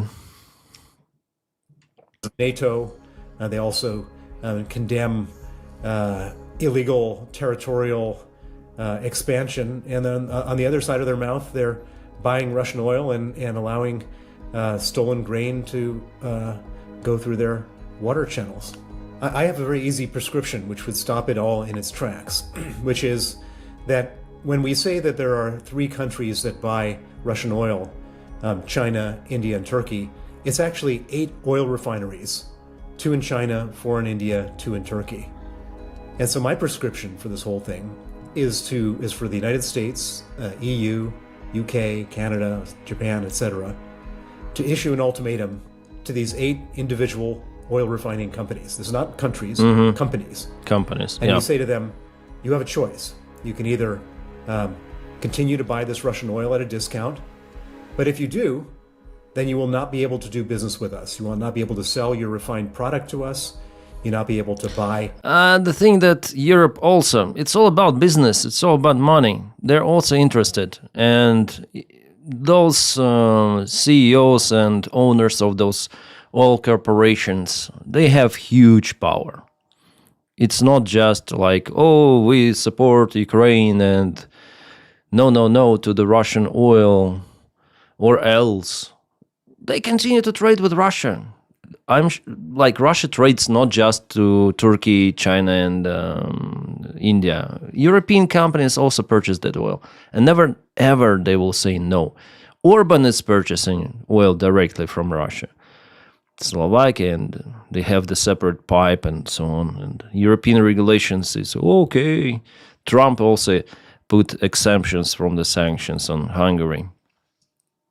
So this problem is deeper than just those refineries. It's about, how to say, not the bribe, but the influence, the influence of those oil magnates. Parts from us, you'll not be able to insure with us, bank with us, do anything with us. You'll basically be cut off from the rest of the world. Is it really worth it? And my prediction is that most of them, perhaps all of them, would say, you know what? I don't want to completely shoot myself in the foot for just getting a discount on Russian oil. And they would stop buying the Russian oil. How does a shadow fleet fit into... But we see it's not happening. It's not happening like that. And that's why I'm happy of the recent American action, how they take those oil tankers just like that. Yeah, it's good. And some of the sanctions before were applied on Rosneft and Lukoil, it's also good. And there is the project of the secondary sanctions. Lindsey Graham says that Trump agrees on that. We'll see. The next week we're going to see about the voting. Russia's broader hybrid war against Europe. Well, basically, all Russian activities abroad should be viewed with suspicion because everything that they do now is part of what I call a hybrid war, tearing up internet cables on the bottom of the sea, launching drones which shut down airports, organizing assassinations of enemies. What Russia does now abroad is all part of a non-declared war on the West, and we should view everything that they're doing, including the Shadow Fleet, as part of that war effort. If those pressure points were targeted specifically and properly, how quickly would that affect Russia's ability to fund this war? If the West imposes these blistering targeted sanctions on the 8 oil refineries that buy all the Russian oil, if the West were to cut off effectively all visas for all Russians other than those who are openly in conflict with Putin, I think you would find Russia would be really very close to a situation where they couldn't sustain this war. So that was pretty blunt from Bill. He basically explains why and how Europe allowed this to happen for so long. And basically, he summarized it in everybody wanted to be seen to act, but nobody actually wanted to act. But I wanted to ask someone directly from the European Union why this has been allowed to go on for so long and why it continues to go on literally as I'm speaking right now. And tomorrow I have an interview with the EU ambassador to Ukraine. Fuck, he says exactly what I said at the very beginning of the stream. Really, that's the big mafia. Big mafia. Yeah. How long have you lived in the city for? 2.5 years. So I guess this isn't a real tree. Well, it makes sense. Even in London, Beautiful. in Trafalgar Square, where I lived before this, they have like a tiny little, like very, very thin tree now. And here it's even nicer, which is very, very cool. Spectacular, and with the most beautiful St. Sophia. The EU haven't done enough to impose sanctions on the shadow fleet, to stop ship-to-ship transfers, just to do sanctions on insurance companies. So now Ukraine are going to do those sanctions themselves. What is your response to watching Ukraine basically take it into their own hands? Well, I think that the push on us to be more consequent and aggressive against the shadow fleet, I think is a fair point. Sanctions, just like everything else in foreign policy, is subject to unanimity. So every single country has a vote. So it's always, to land it, has to be some bit of a compromise. And, you know, even if the Commission and the External Action Service, which is our diplomatic service, comes with a strong proposal, in the negotiations to get unanimity, parts of it get watered down. So that's why you need to then find consensus to go further and further. I think that Ukraine is doing what it can to defend itself. So bureaucracy after bureaucracy, simply. It's very hard to come to conclusion. There is the power influence of those who are connected to those refineries in Turkey, in China, and with this oil market. Also, Russia has its own influence. They bribe politicians, they bribe influencers. So Europe is like this, too much bureaucracy, too much politicians, and they do nothing really. I mean, from this perspective of applying real working sanctions. They apply those packages, but there are so many restrictions, so many exemptions that it's about. Russia is not hurt by those sanctions, especially Russian oil trade. So speaking to the ambassador was really striking, especially the fact that she expressed regret, a sense that European bureaucracy and internal politics had become a big obstacle to stopping the shadow fleet while there was still time. And we've heard this before. Bill Browder had explained how some of the biggest buyers of Russian oil continued operating inside Western systems, even as the war dragged on. And it's so frustrating to see this because for years, Ukraine has been left having to watch these tankers sail by, funding the war that's literally fought on this soil. But now, something's changed. Ukrainian drones are hitting Shadow Fleet vessels. Only physical sanctions, kinetic sanctions.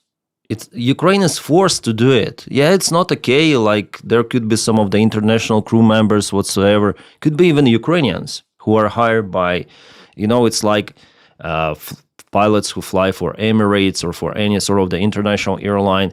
There are Ukrainians who fly for Emirates, also Russians. So they're being hired by the crewing and they put on the tankers. They are not controlling, like tomorrow they'll have the task, okay, you go to Novorossiysk, and they don't know about what kind of the oil they transfer really. Maybe captain knows, but not the simple sailor. So I don't like what Ukraine has to do, but that's the only variant to cut oil for Russia, because European Union is very weak with those sanctions. Like no one is stopping it, so you have to use drone boats to stop it. That's the only way. Directly, not just in the Black Sea, but in the Mediterranean. And that alone would normally be a major escalation. But this week, something really significant happened. And that is for the first time in modern history, the United States boarded and seized a Russian-flagged oil tanker. And to understand the significance of this, I wanted to speak to someone who's been tracking these operations for years. Richard Holmes is an award-winning investigative journalist for the I newspaper. He spent years reporting on sanctions evasion, illicit shipping networks, and the mechanics of Russia's shadow fleet. Richard, thank you so much for joining me. The first thing I want to ask you is, how significant are this week's developments? This week is probably the most significant week for the Shadow Fleet since the start of the invasion of Ukraine. What we've seen in the stretch of sea between Scotland and Iceland is a massive step change in the West's response to Putin's illicit underground financial flows. The impact is massive, not only for the Shadow Fleet itself, but for European security and just for global security in general. How damaging could this be for Russia's war economy if these seizures, these strikes continue? For Putin, Venezuela was a massive port, and it was a huge hub for his Shadow Fleet, and Venezuela's a massive partner. It's probably, that knock-on effect is probably part of the reason why Trump went to seize the ports and blockade the vessels that were going in and out of Venezuela. And now we're seeing, direct military action against civilian cargo ships belonging to Russia and belonging to Putin, but under false flags, under fake disguises and not being honest about their intentions. And it's the first time we've seen this heavy-handed and across-the-board approach to this issue. Could this be the beginning of the end for the Shadow Fleet? Yes, I think so. I think this is sort of a new era for the Shadow Fleet. There's been a couple of iterations. So there was pre-invasion of Ukraine, which was, still illicit oil, but not on a massive scale. And then following the launch of the invasion, when global sanctions came in and it really restricted who Putin could trade with, we saw an increase from about, it was about 400 to 600 Yeah, at first I see those, like, Trump is okay with Putin. He is like, Putin, I respect you, but at the same time, this is my oil. This is my tanker, Fitzschwinkel. Hi, welcome to the Twitch. Even in Pacific, you had Japanese collaborators. Yeah, so at least, like, with Venezuela, Putin lost, like, a lot of the part of the shadow oil system. It's the syndicate that has been cut. And if Iran gets cut with those protests, and if they're successful, it's gonna be a very hard time for Russia, really hard time. And Ukraine also, I'm sure it has the green light from the United States and even information of what particular tanker it's better to kaput. Yeah, obviously Ukraine kaputs those tankers without oil inside, otherwise it's gonna lead to ecological disaster. But yeah, it's happening already. Ukraine war to something now of around over 1,400, and that just shows you how much he relies on this to fuel his war. This is a huge pipeline of income for him. But now, after these attacks, what we're seeing, and it started happening last year, Lloyd's List noted that 40 Shadow Fleet vessels had actually reflagged to show their Russian identity. And then last month, 17 alone did. And that was, I think, in reaction to what Trump was doing in Venezuela, because there was this idea and this notion that if they say who they are and they come out and reveal themselves, that will protect them. And in actual fact, that has been their downfall, because when the Bella 1, for example, was running away from the US, it reflagged mid-journey. Under international law, that made it subject to seizure anywhere it was in the ocean. So actually the tactic that they've adopted to try and protect themselves has actually created their downfall. Yeah. So this was unbelievable to hear from someone who has specialized and focused in this subject for years, written extensively about it. And it genuinely feels like there's a shift happening right now with the Shadow Fleet. And it looks like the start of 2026 for Russia is probably its shakiest yet.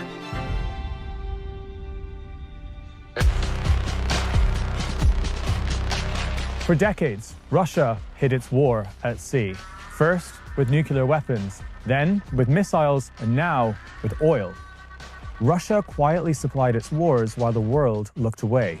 Those ships brought misery to Syrians. They propped up dictators. They kept wars alive that should have collapsed decades ago. And today, the cargo is oil, and the war is here in Europe. But now, something is changing. Ships that once moved untouched are now being stopped, boarded, and exposed. The Shadow Fleet that funded destruction, evaded sanctions, humiliated international law is no longer invincible. And if it falls, everything falls with it. Because this fleet isn't just metal and oil, it's the bloodstream of Russia's war machine. Credit off, and the war grinds to a halt. Cut it off, and the illusion of Russian power collapses. What happens next will decide whether the sea becomes a hiding place for the war or the place it finally ends. And this could be the beginning of the end. Yeah, nice piece of journalism, right? So Callan really does fantastic thing. Like he shows it, yeah, some interesting stuff. Maybe too much of them. Like I want to point out, like as a YouTuber, as also the content creator, I also look. For me, this section was a little bit long with the guy, yeah. Even though they put some of like he spoke like to maybe it could be explained in a shorter. It's interesting for me to listen, but maybe for many people it would be like a little annoying, like this long interview part with this guy. With the second one, it was also interesting and shorter.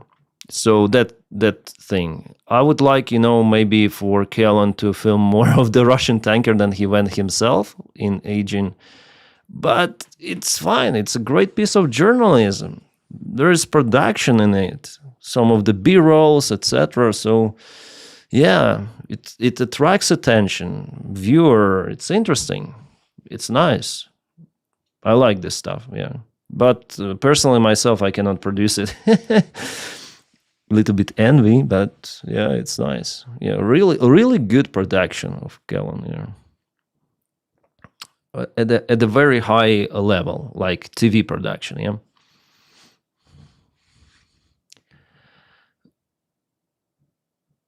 And I also like that Callan put attention on the system flows.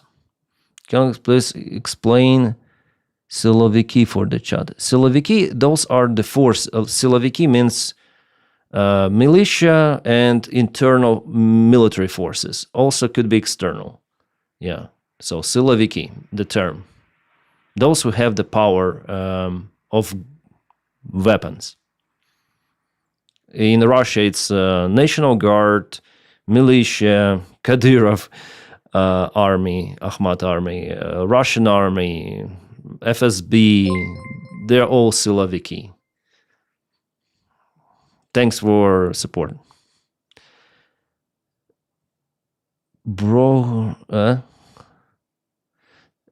Joe Frey Epstein Gym Academy. Thanks for following.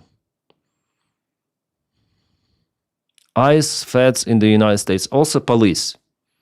Police, also National Guard, Army, those are all Siloviki. So forces. Sila means power. So yeah, you understand. Denys, can you respond to the Polish guy who wants Ukraine to apologize for Bandera? What do you think? I think that after the war is over, Ukraine should do it, but not right now. I think that there should be cooperation and recognition that of that part of the history. It's not just the task now is to withstand Russia, okay? And those kind of the saying that Ukraine did the like Ukrainians by the time they did the terrible stuff. Polish also did the terrible stuff. It's the past. It's the history. It's last century. It's the thing that now we need to fight against Russia. After the winning, we're gonna communicate with the Polish side, and of course, Ukraine should apologize for its wrongdoing. Polish side also should apologize for their wrongdoing, and that's how it should be. RFU. I don't watch RFU. Poland should apologize, taking away from Lithuania and losing the land of Kazo. What?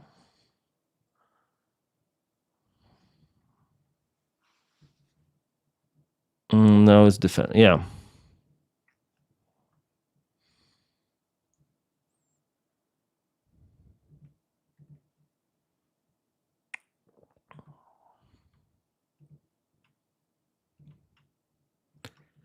What news do we have right now?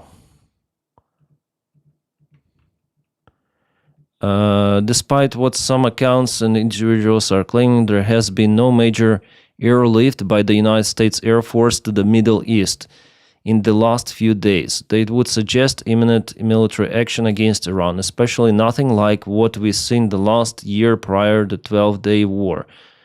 The only significant movement observed recently in the region was the arrival this week of 12 F-15 Strike Eagles as the part of the regulatory shielding deployment of the United States Central Command of the area of responsibility.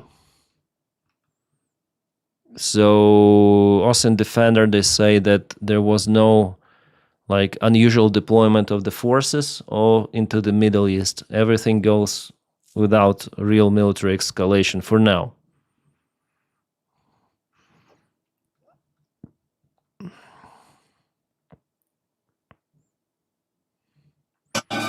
What the hell?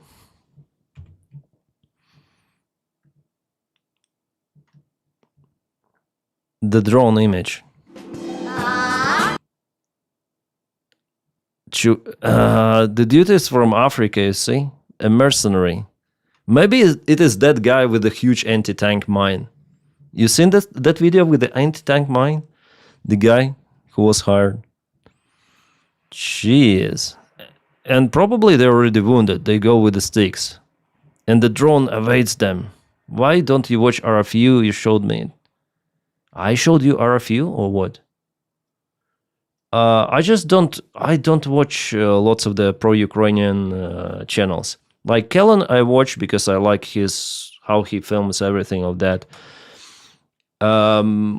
Sometimes I watch Jake Bro, like sometimes.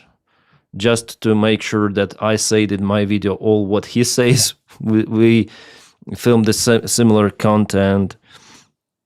Yeah, I don't really watch, I watch Russian speakers. I mean, Michael Nike, pro-Ukrainian. Yeah, pro-Ukrainian channels, but in Russian. Also in Ukrainian, Stirnenko I watch. Yeah, those I watch. But RFU, no, not really. Oh, one more. Well, this guy is African and that one is, I don't know, maybe oh, the drone. The drone.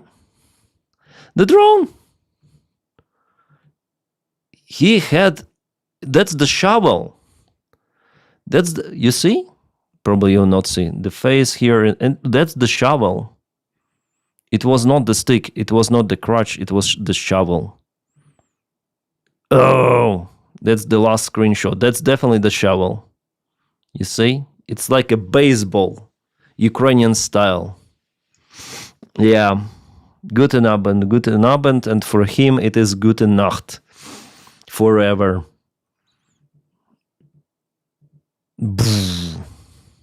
Baseball. Jeez.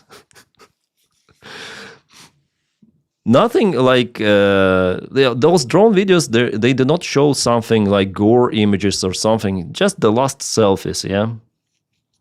RFU got very pro-Trump, yeah? As did a lot of other channels last year, so I stopped watching.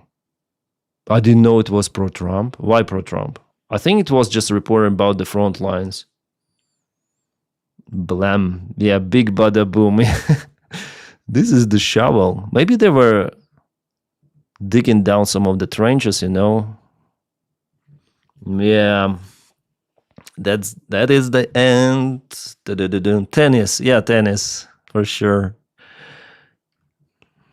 Reportedly, these mercenaries from Africa serving in the Russian army on the front lines in Ukraine, they're trying to take down a drone with a shovel. Yeah. Air defense. RFU isn't pro-Trump at all. They just want to keep any aid coming in going down. Okay. I heard that Enforcer, they're pro-Trump, yeah? Enforcer. Send back to Africa. Well, Cockster Mobster, maybe by pieces they will be sent back to Africa. Those particular individuals. I have nothing against Africa, but those guys who are coming to serve for Russia, they deserve that.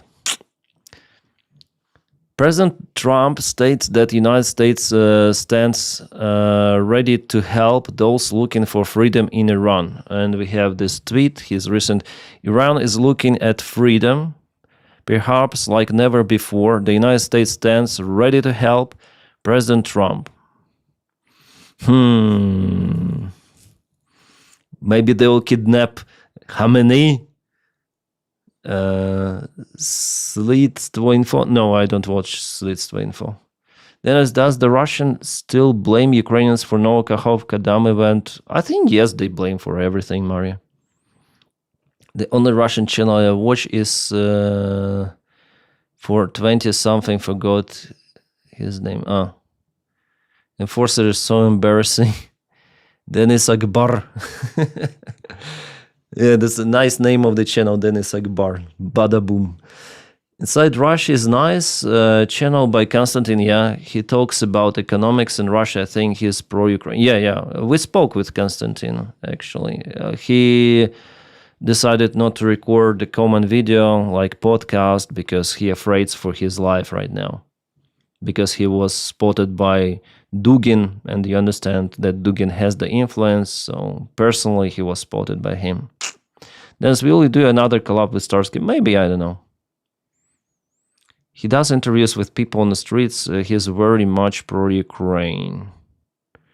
As American, I'm happy that Danny is doing what I wish I could do, Mike. Man. Thank you, Robert. Greetings to you, say. I think Putin. And you know, today, Russian media, they wrote that in case America will kidnap, United States will kidnap Putin, it's going to be the start of the global war. And it was, this message was sent by the Kremlin spool media, Russian media, really. It means that they worry about it. You cannot kidnap Putin because we'll start the war.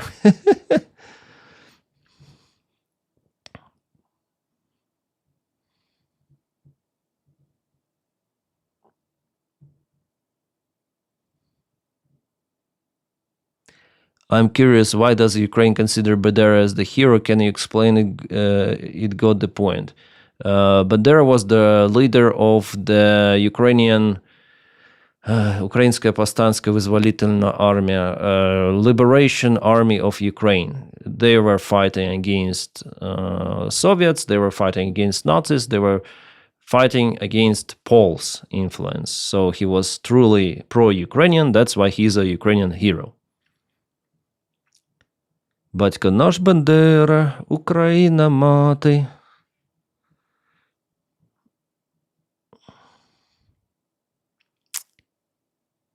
Can we watch the Steel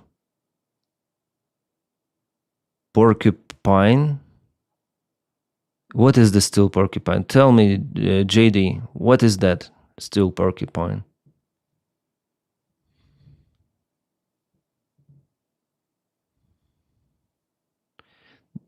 Denys, how do you think your predictions about Russian-Ukraine war have held up to the actual events?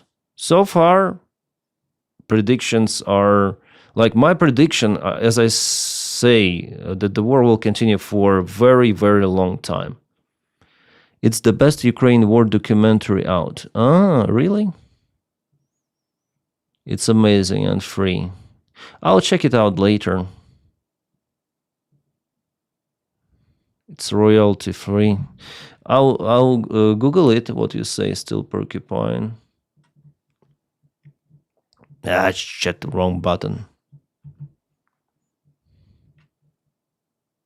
Is it on YouTube or where?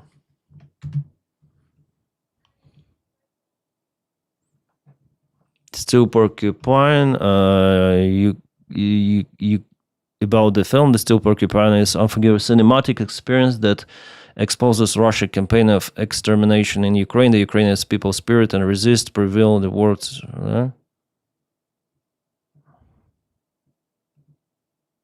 Really? It has its own player.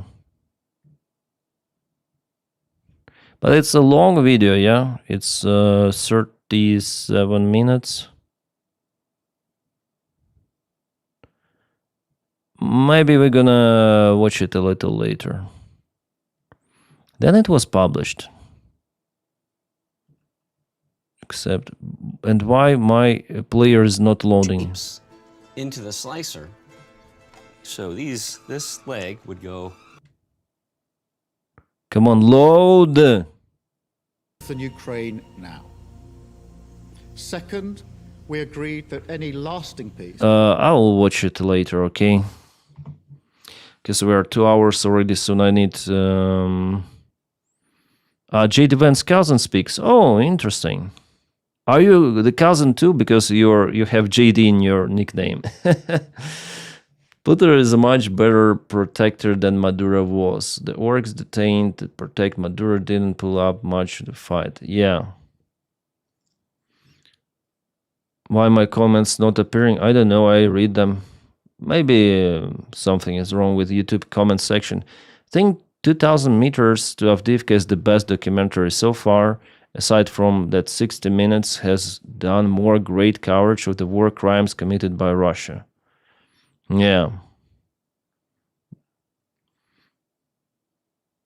Kidnapping Putin would be much harder and much more dangerous compared to Maduro. I agree. And there is the huge apparatus, and he's like Putin himself, he is way more competent than Maduro, of course. And there are special secret services. The only job they have is to protect Putin. So it's not an easy thing. And also, Russia has its own spies. We know where, yeah, Tulsi Gabbard, who was dismissed, by the way, for the planning of Maduro kidnapping operation.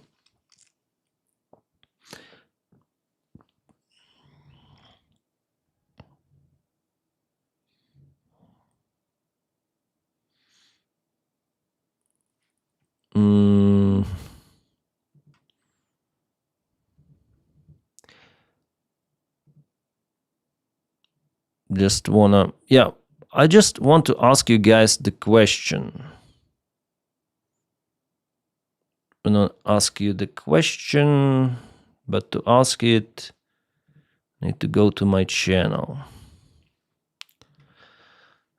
Yeah, I just want to ask you, like my viewers, probably you watch my main channel, Denys Davydov. So recently I started to record those blah blah blah videos in the car somewhere, and they have way less views. Like for example, 63,000 views, 88,000 views. But my updates from the studio, they got more views usually, 200, yeah, almost 200 views here, 200 views, well, 1,000, yeah, 1,000 views. The views from the car are usually lower, but almost 400 here, almost 400. And here it's almost 200. So should I continue those, or should I like stop? Should I concentrate on what I usually do, or should I publish? It's gonna be like 2 videos per day, one outside and one inside. Should it like be the thing, or should I like cancel that stuff? Car is much smaller, can't fit everyone. That's funny. Litvanos. Yeah, car is smaller, cannot fit all of the views. Maybe use normal thumbnail once and do the video in the car. Denys, I didn't do that, but yes, did consider stealing your car battery. What? I like the car videos too. I like those talking videos. I like all the live. I just can't catch them. I thought made the chat style videos because you like doing them. You said it was your therapy. Yeah. But then I see that the views drop. I just afraid that they will drop elsewhere on entire channel, that YouTube would think, oh, now he has less views. We're going to propel him. Those algorithms, they will consider, oh, he's losing the popularity. We're going to annihilate the channel. Yeah, something like that. We're going to green down the views, not showing to the feed page or whatsoever. So that's what I'm worrying about. I like those videos in the car, but since they have less traction, I start to afraid about views. I think the topics makes the views. I love the outside clips because one was like almost 400, like, and I was just speaking to the camera. I was inspired by Paul Wahlberg, I think he's.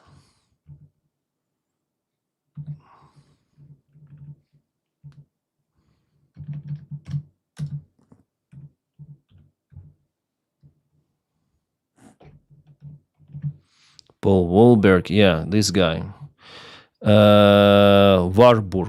Warburg. Paul J. Warburg, yeah. He's like doing this stuff. He an published. aspect of the U.S. takeover of Venezuela that a lot. So like this.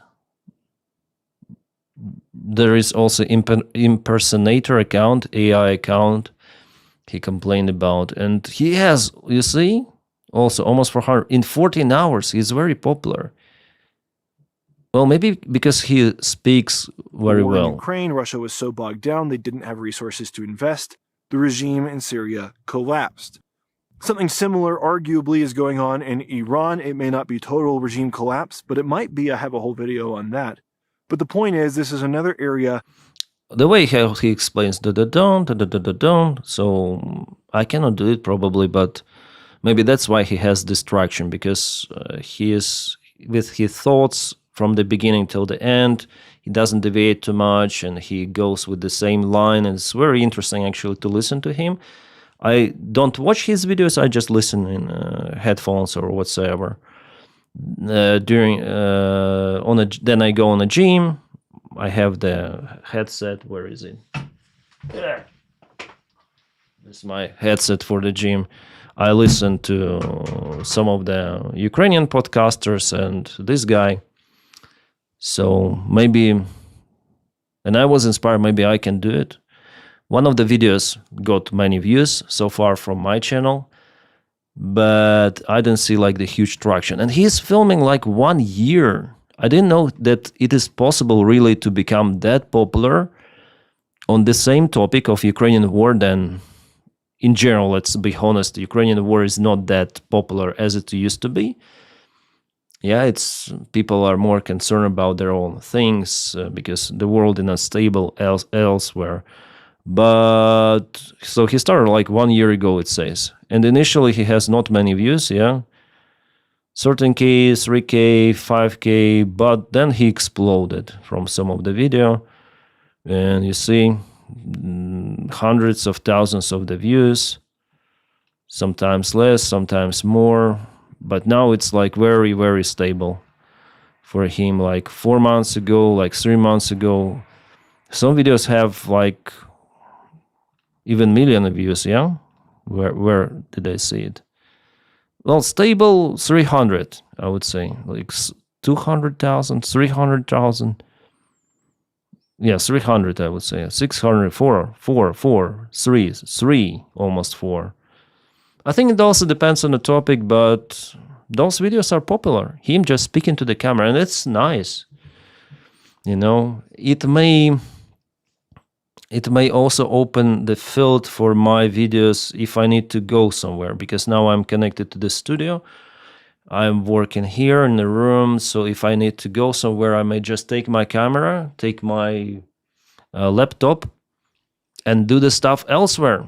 And that is how I may exit for some time, at least have a vacation at somewhere, because I work all the day here. I don't know if it's possible for me in general, because I also stream, but it's like the variant. And also I like to talk to the camera and all of this stuff, you know. I don't know.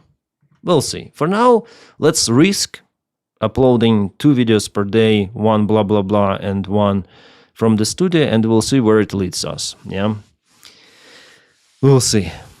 I think the more the better. I don't want to replace my studio and standard content. I just want to add something, maybe evolve in different direction, partially, not fully. We'll see where it goes. Yeah.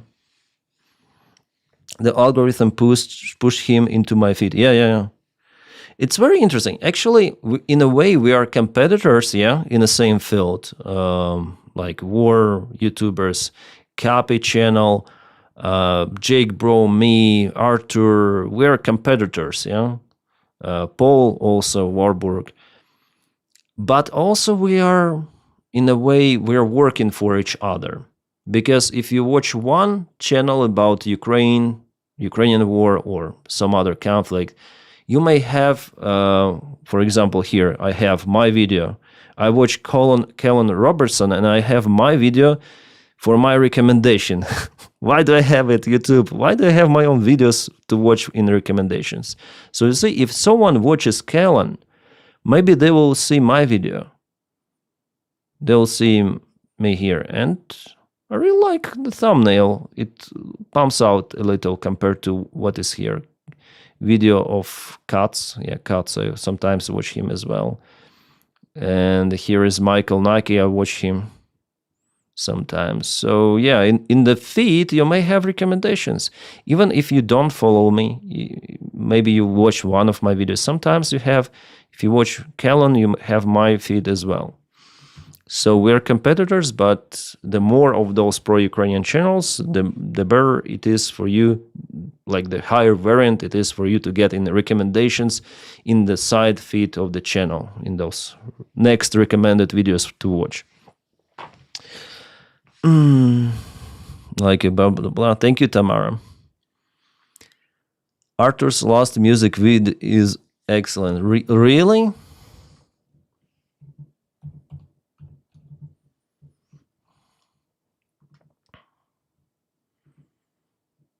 He had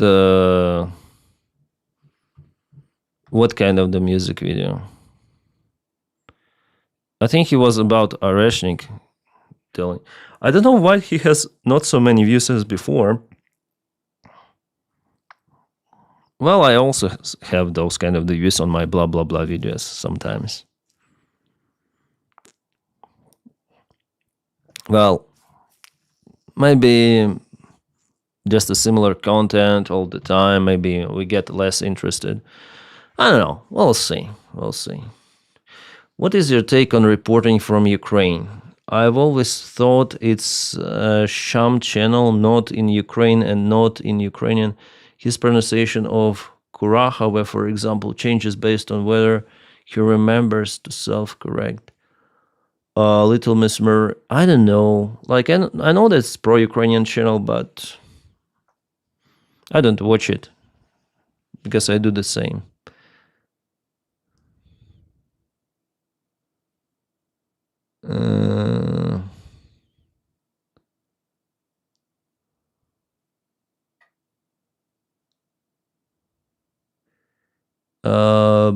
Bernard, you need to study history. Bandera was not working with Nazis. He was jailed by Nazis.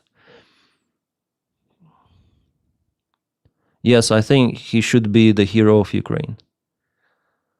Arthur's views created ever since... Arthur's views curated ever since he started focusing more on post and After Effects wankery. What do you mean? Post and After Effects wankery? I think Arthur appears too much to young people. You mean he's too emotional and he has this humor or something like that? Do you think Europe will enter the war?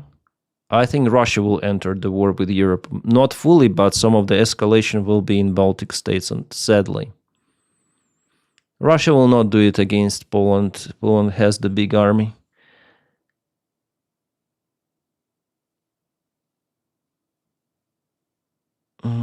So doing so, he's less interesting for the more mature audience. I see. Yeah, we have a really mature audience. Arthur, who is that? Arthur is this guy, Arthur Ray. He is Estonian, and he has the similar content as I film. Maybe he's more reactive, like country has it yet. Yeah, also for the horses. Maybe I also like too much reacting on that. Shoots them at Lvov, the city in western Ukraine. Why? What the hell? Why use a $30 million price tag weapon? One missile costs that. And shoot it without nuclear weapons, just empty darts at Lvov. Well, because that's all they can do. Third Russian defense system that did not work, that did not fulfill its purpose, and was blown to smithereens in Venezuela. Yeah, I think you were right.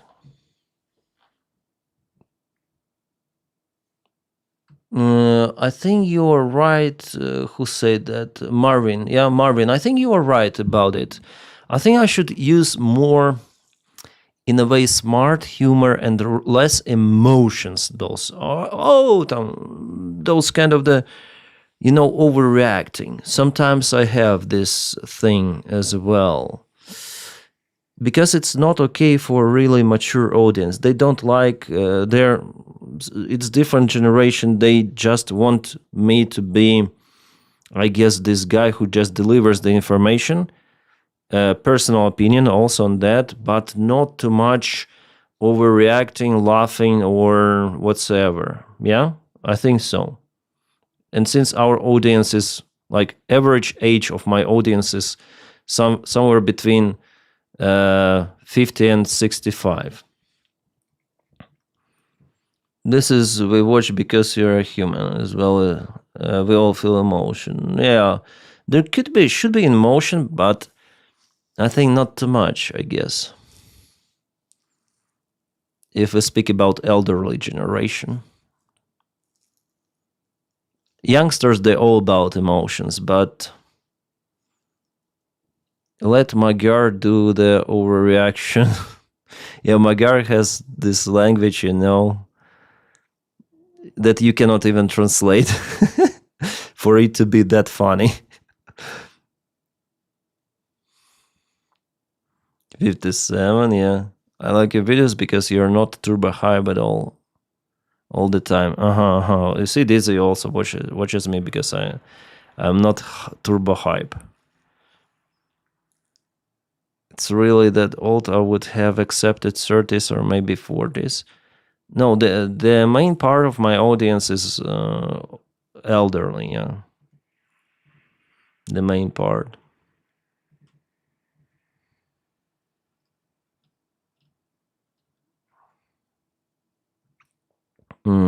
Here we have the analytics. You can see. Yeah, the main part is actually 65 plus. 65 plus, 28%. Grandpas are watching me. Between 13 and 17, 0.1% of the kids watching me. And, well, the main part, as I say to you, yeah, this vast part. After 45 and down to infinity, if we can tell about infinity here. And about the countries, yeah, you probably see. First, United States, United Kingdom next, Canada, Germany, Australia.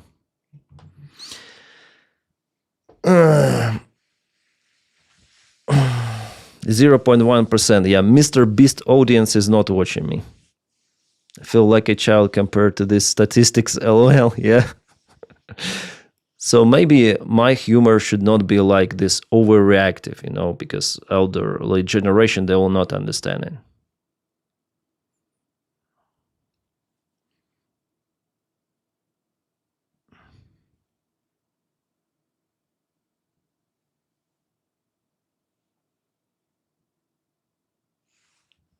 Bernard, fuck you. He is annoying, like spamming about Bandera. Fuck that bitch, because I don't like annoying bots,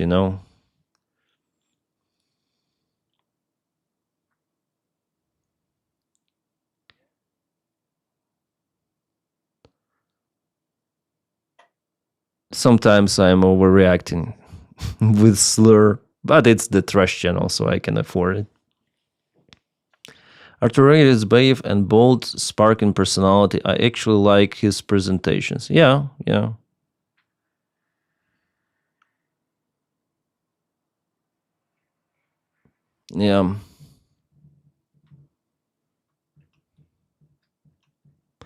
But yeah, I don't know what is my next step. Like, it should be some sort of the evolving, some of the upgrade of the channel. Maybe like Paul Warburg, but making those kind of the unique messages as Callan Robertson going on a boat, storming the Russian tanker somewhere in Mediterranean. Could it be the variant?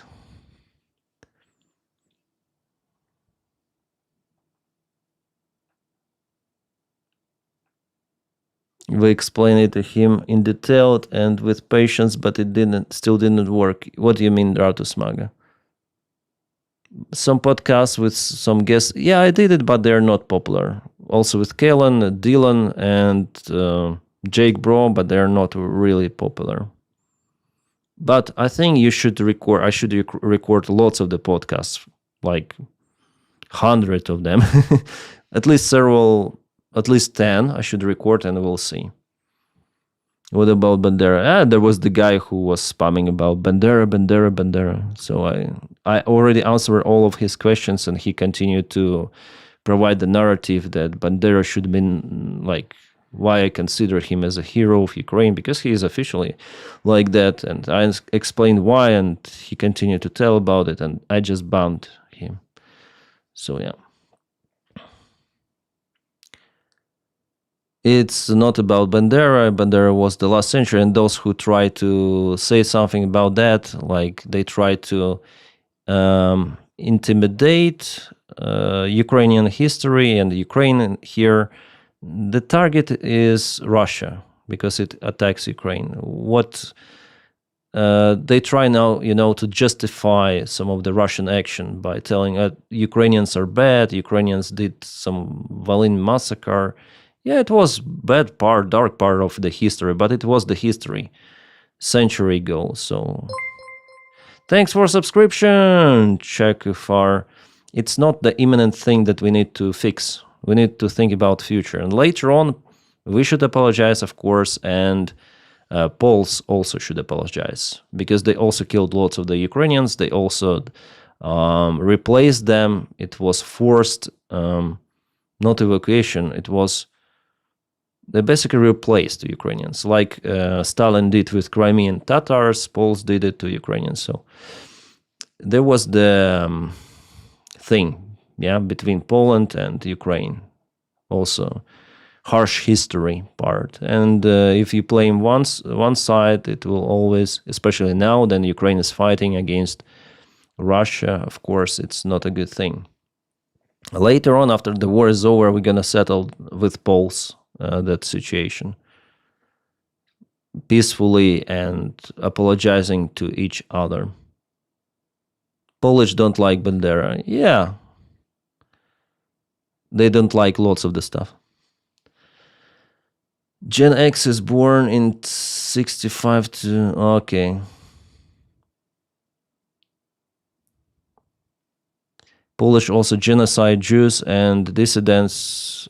Such is life in war. Yeah, it was the story, Germans killed lots of the people, millions.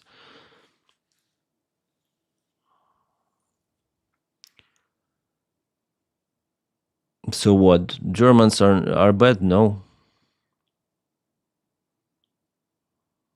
The same for Russians, I never say that Russians as the nations, they are like bad, like something is wrong about them from, physically, that they are not humans. I never dehumanize them, Russians in general. I just tell that those who are coming to Ukraine, they are war criminals and they deserve to be flatlined. Or those who support Putin's regime. But Russians, if I say that Russians are lower than us, than me, I would be a Nazi in this case, I put one nation on top of another nation. For me, it doesn't matter whether it's Russian or Ukrainian. I mean, physically, as a human. We're all humans. And now Russians are behaving like Germans behaved in Second World War. It doesn't mean that Germans are bad. They were brain freaking washed, as well as Russians are now they're our enemies in general. Yeah, Russia is our enemy. But in the future, I see that we can live with the neighbors as we live with Germans peacefully. So it's not about nation, actually. I understand that many people disagree with me because now it's the war and Russians, they're doing those war crimes. I don't understand why Russian society is so volatile and they're not protesting and so on, but they will. If the economy situation goes terribly wrong, and it will go wrong, so they will protest, I hope. Yeah. They require, I think, denazification. That's what Putin likes to say. As Germans did those lessons, that history, that they did very bad, and still they have it in their schools. So, yeah, it should be for Russians, for them to understand their mistake with Putin, with everything, and we may proceed. But I think finally it will be like Russians will stay, Russia will not survive in one big state. It will be defragmentation of Russia, I'm sure about it. So the Russians will be on that territory that we now call Russia as a minority. There will be Tatars, Burats, Chechens, Tatars, all of those people. And who knows, maybe we're gonna travel through those new countries. Travel block. I found the Cold War, but I don't hate Ukraine. I fought in the Cold War, but I don't hate it. Yeah, like we were enemies to the West. Yeah, Ukraine was as the part of the Soviet Union. We were enemies to the West. Ukrainians, as the part of the Soviet Union, they fought against Finland even. So, yeah. That's why, again, this person whom I banned about Bandera. Bandera was the leader of the Ukrainian army who was against Ukrainians to be in the Russian Red Army. So, yeah, it was the separate thing. Make Russia smaller again. Yeah, I think it's like we are out of the tools, really, to make Russia small. It makes it small itself. It's the wind of the history. Bandera is pretty badass name, yeah. So, guys, it's all for today. I need to film my videos. A regular update from Ukraine. Thank you so much for watching. Today we have lots of the activity on the channel. Have we reached 300 viewers? Yes, we have reached. We have reached 300 viewers just in my blah blah blah videos. It's good. I see the expansion of the YouTube feed on the channel. It's definitely interesting. It wasn't like that before. Maybe it's the prime time for Europe. For United States, it's still like daytime. But anyways, it's good. Yeah, we have more coverage. I think I'm gonna go live earlier than usual and update with regular videos later on.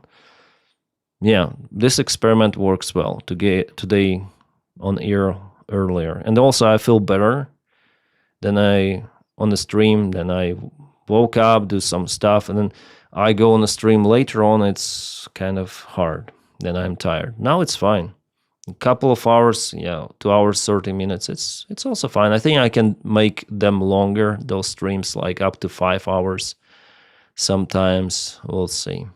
But I really like the feed, guys, and really like answering your comments and having the conversation with you. You're very important, and I'm very happy that I started this channel. So, yeah, you're awesome, guys. Stay awesome, and ciao. Stay awesome.